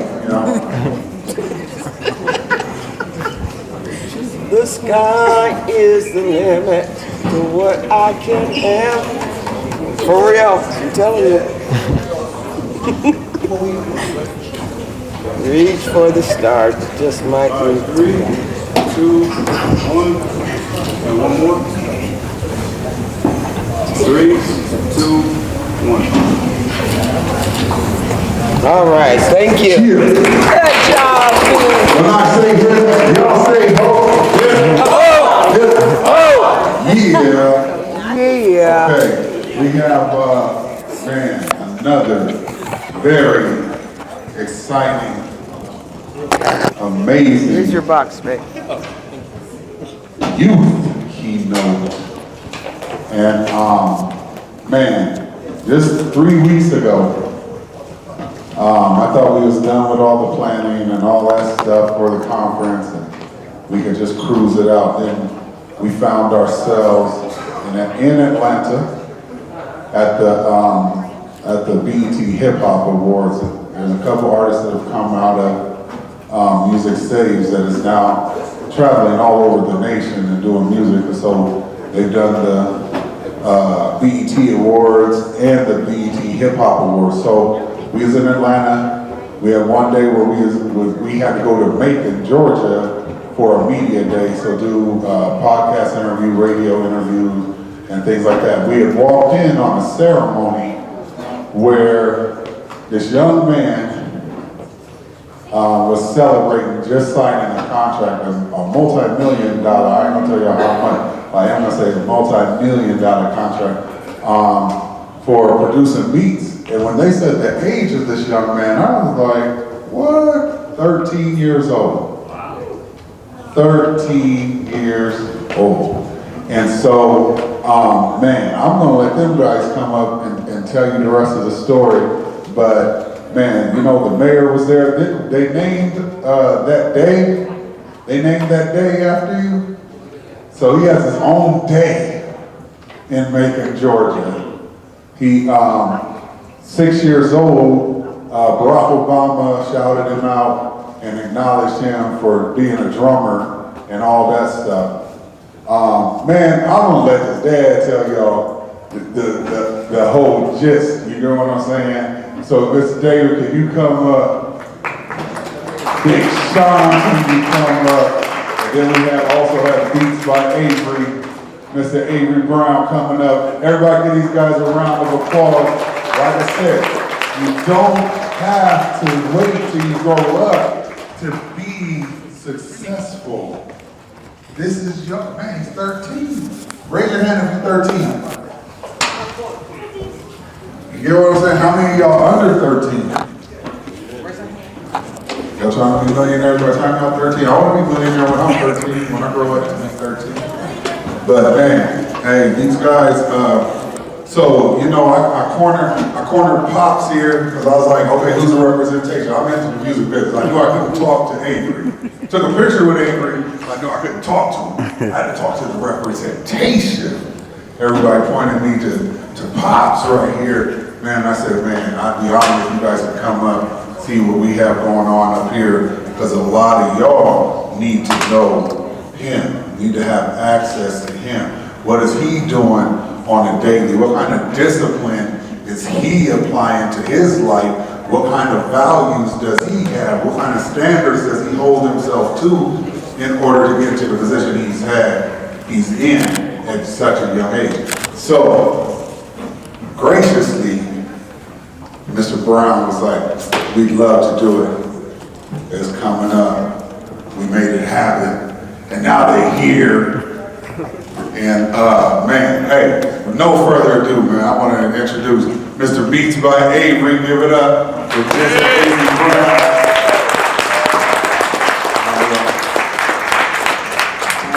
First off, I want to thank God, first and foremost. How y'all doing today? I said, how y'all doing today? I'm 13 years old. I've been doing a lot since I was little, I can say that. I first started out when I was playing drums. Matter of fact, I'll just tell y'all my life story. How about that? I say I was 9 months old. My grandmother actually, she bought me a drum set when I was real little. And I just fell in love. And then I said when I became 2, I was at church, you know, sitting behind the drums, and the drummer gave me my first pair of real sticks, and I decided to start utilizing them and practicing at the age of 2. And I kept progressing, and I can say like the age of 4, wasn't it? 4? Yeah, the age of 4, I got accepted into a charter school called Macon Charter. And the way I was practicing my drums, nobody could not believe. Like, I was a young man, I ain't even gonna say a young man, I was a little kid, playing drums like a grown man at the age of 4. So, in school, I met this music teacher named Vincent Mahoney. So, I told him, like, I kept following him around, and he was like, yo, what you want? I was like, hey, I just want to show you that I can play drums. He was like, okay. So he takes me to the musical room, and also I wanted to tell, hold on, what was it? Well, never mind. We get out. So I showed him that I could play drums. He told me that I have a chance to be something at the age of 4 years old. So I'm gonna go back up. 5 years old, still playing drums. 6 years old. This person right here, we're recording me playing drums. Somehow, some way, I still don't know how to this day. He got the video to President Obama. YouTube.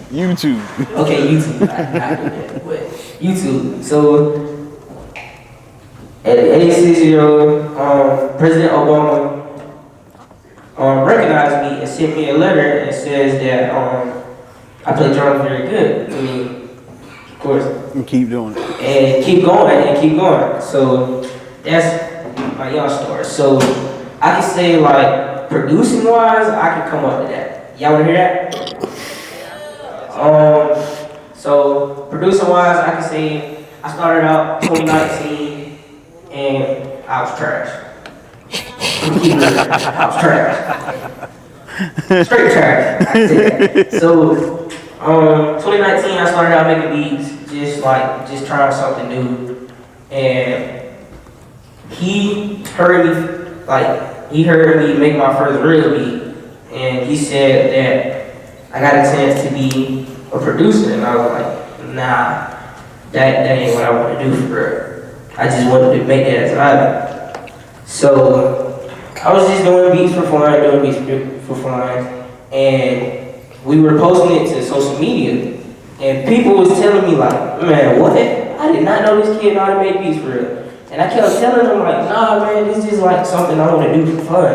And it was like, man, what? No, bro, you need to do this for real, man. You need to take this as a serious job. I'm like, no, Phil. So basically, Keep going. Basically, it's just a lot, man.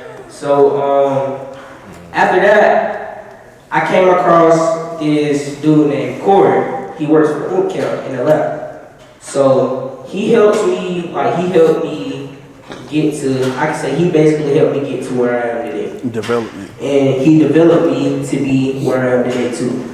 So basically, I went to him for everything because I finally realized like I wanted to take this for real. So he told me that I need to start posting more stuff because at first I did not want to do the social media part of anything really of my music. So he told me that I need to start progressing of posting content. I was like, man, content ain't nothing what I really want to do, bro. Like, I don't even want to post my work. I just want to be private. He told me that too, and I still didn't want to do it. But mainly, he wanted me to start posting content. So I say 2020 came. I did not do it at all. So I was in my uncle's studio making a beat, and he secretly recorded me, and I swear to God, I still hate the video. But this video, the video that he recorded, landed me my record deal, my major record deal. So, with that being said, I wanted to tell y'all that I've done a lot of things, and who here, matter of fact, who here wants to do music in life? Raise your hand. Alright, I'm gonna tell y'all this. All y'all, keep your hand raised, keep your hand raised. All y'all, I want y'all to repeat after me. Say that I will never give up. I will never give up. I will continue to grind. I will continue to grind. I will continue to work. I will continue to work. And my work will pay off. So with that being said, that y'all just gave me an oath. Y'all just told me that y'all will continue to work hard and grind and never give up. So would y'all do that for me? I got you. So, okay, I can see my story. So, what landed me my deal was that the one video that I hated. And he told me that, you know what video that got you landed? What was it? I forget, but you hated it, and I tell. I'm gonna let him tell it. Hey, so of course I'm Avery's dad. So anytime Avery didn't want to record the videos, and anytime he does beats that he do not like, I say those are the ones that the people will love. So anytime you feel like you discouraged or anything like that, like this is not what I like, this is not what I want to do, this is just totally trash, that's probably the one that's gonna change your life forever. You know, if you listen to many interviews, you hear many producers, you hear many hip hop artists or any kind of artist say the song they thought was the least favorable to them was the one that everyone can relate to. Your people will fall in love with whatever that may be. So with him, it was more so like, keep doing what you're doing, like, and post that content, because the content is what had everyone that was engaged to him. People was following him, other kids was following him. People was like overwhelmed with the fact that he was a young kid when he started with drums. He started tapping into producing music. He started tapping into producing music because of mom working in the other room during pandemic, and she had to take them loud drums out. So he had no other option. So producing beats was what really kept him busy and keeping him focused. So those times is pretty much what's landing him here. And if he can, I know you guys can too. So if you got a friend that's got a camera phone, use that camera phone for something positive versus the negative.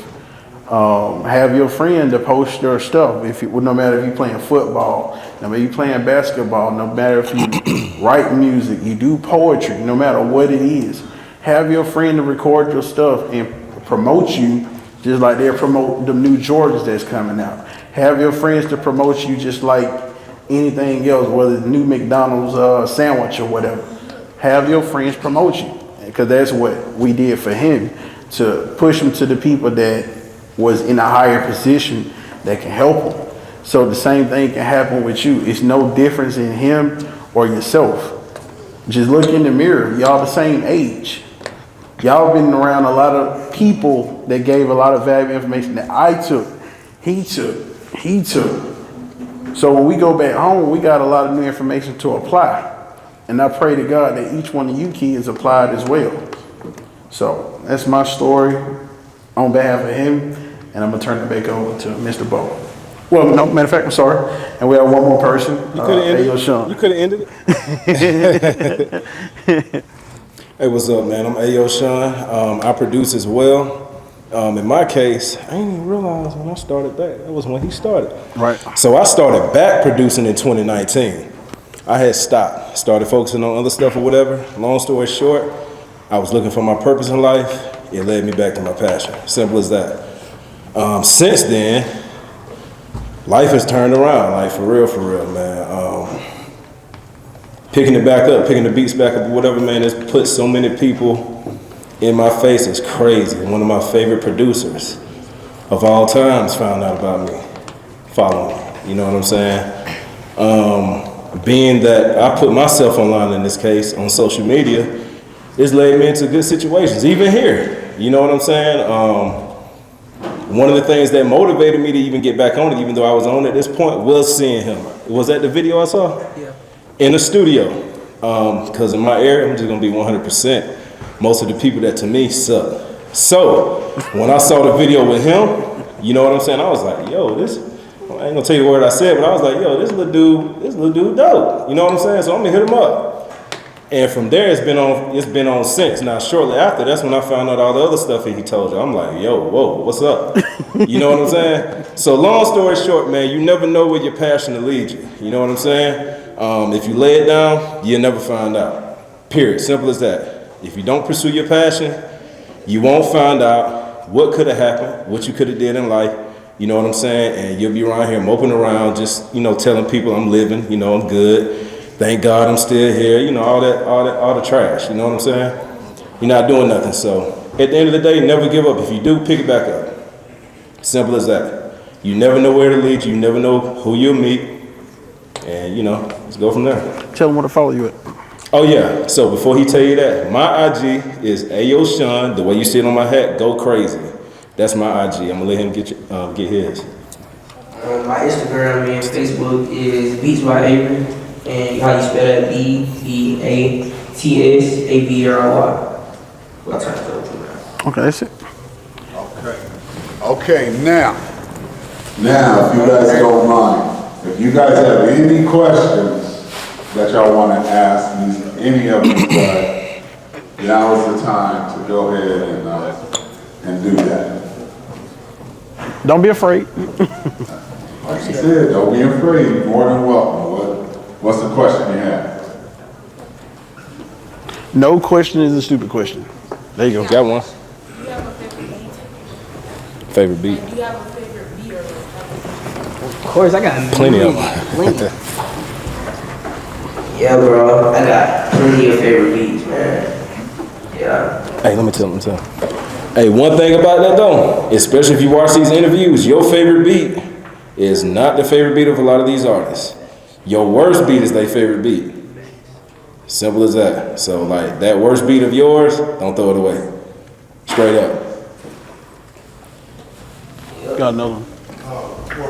For a young kid out here trying to figure out his way into the industry or just even to make music, what would you recommend for that guy? Posting content.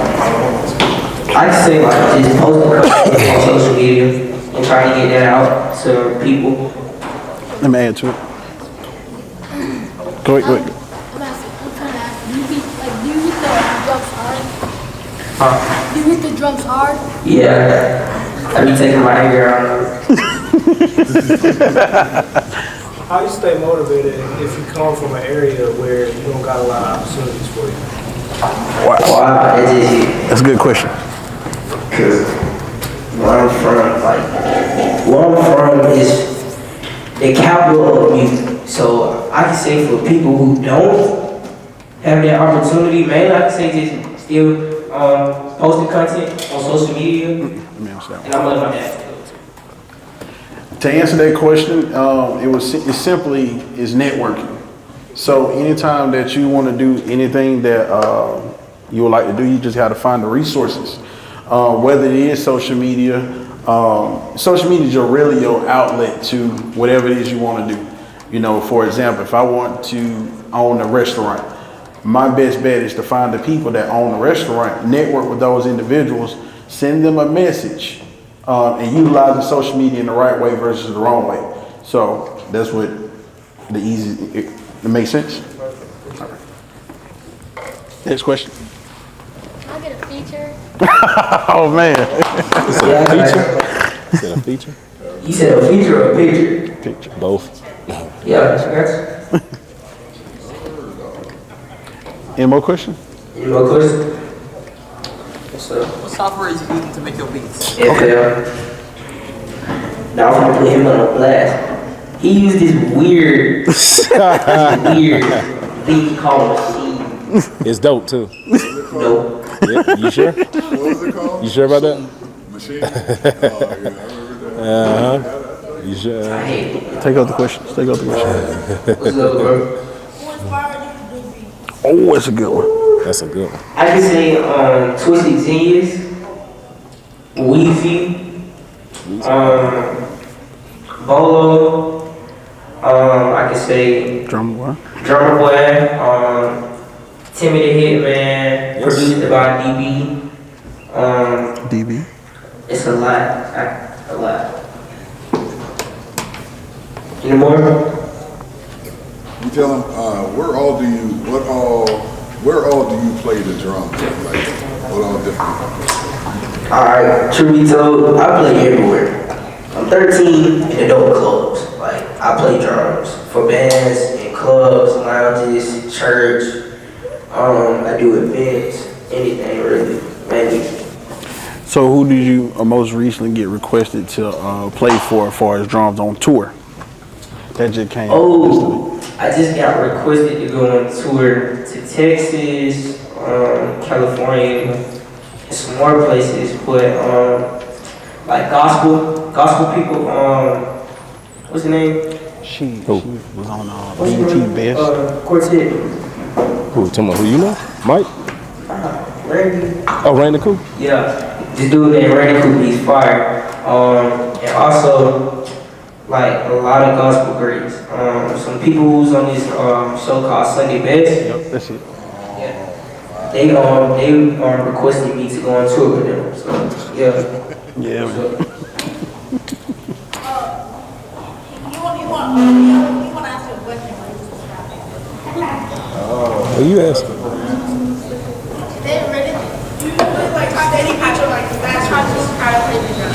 You said what? Who talking? I talk myself. YouTube. Do you play steady beats or fast beats? Both. But yeah, I taught myself how to play drums actually.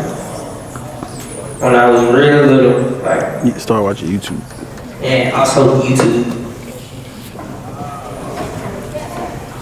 Any other questions? Any other questions?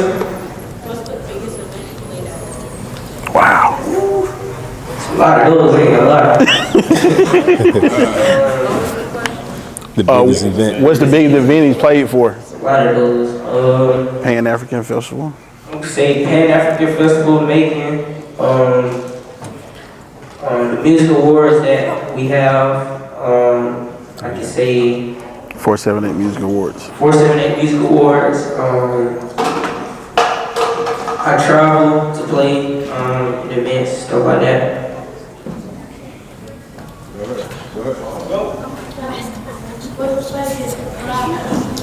Who's your favorite rapper? Lil Baby.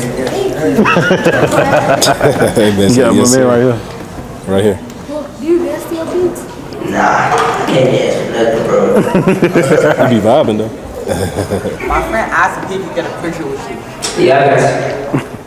I have two things. Was it first, would you consider yourself a prodigy? Yes. And would we be able to hear a beat that you made, or like a song that was featured with it? Yeah. Want to do that real quick? Got the phone? You got to put a phone to the mic. He can put the phone to Got the an mic. ox? You got an ox down there? Yeah, put the phone to Does the he mic. have an ox? Or do you got an aux cable? Okay. That's my phone. No. You right. I can't hear you, bro. You got it. No. I can say to learn. I learned really taught myself, but also using YouTube. YouTube is like the key thing to learn anything. And mentors. And mentors. Yeah, I'm clicking for y'all. While you find it, let me ask that question. So to second his question, to piggyback on that, it's pretty much when he started out playing around with the idea of it, I found the resources to help him, guide him, to teach him the fundamentals. And we kept building on top of that. Also, in between time, he would take it upon himself to kind of look at YouTube and different things. Like everything he gets stuck on now, he still kind of revert back to YouTube to kind of get the answer that he's looking for, and he'll play with it till he get it. So YouTube is your best friend on anything that y'all want to do. Yeah, let me play this beat. You know, I have easy heard. Following us on Facebook. Y'all guys need to follow us on Facebook with Hippo Inc. on Facebook. Like the page, all of that stuff. And what else should I have to do with Facebook, Valerie? You the Facebook guru. So yeah, we're gonna put it on our story. I think we've only ever posted like one story. Well, me personally, for my page, is only one story. So we're gonna do that. But man, I got y'all's back, and I'm gonna fill it up with the hippo gear. Y'all gonna go back. I hope it fit in y'all's luggage. Though. I hope y'all get back to the airport. But it's gonna be a lot. It's gonna be a lot. So man, I appreciate y'all, man. I love y'all. I love you, bro. Love you, man. Love you. We on this, but this is what this is about. This is what this stuff creates. And yes, this is just a token of our appreciation right here for you and the family. And but y'all definitely gotta tell me where y'all want to eat, because I'm hungry. I don't eat. I do so much. I don't really do the lunch. So yeah, but yeah. Let me see. Justin, do you know the pledge? Come on, take us out. We're gonna leave how we came. With the pledge. And, oh yeah, one last time, follow him at Beats by Avery on Instagram. Y'all let you say that. My socials on Beats by Avery on Instagram and Beats by Avery on Facebook. Yeah, all right. Okay, repeat after me. Today, I know I matter. Today, I know I matter. My choices are mine and mine alone. If I'm to succeed, I must take responsibility for my actions. I am more than you conceive. I am the product of something divine. No one can put me down unless I let them. Because today, I know I matter.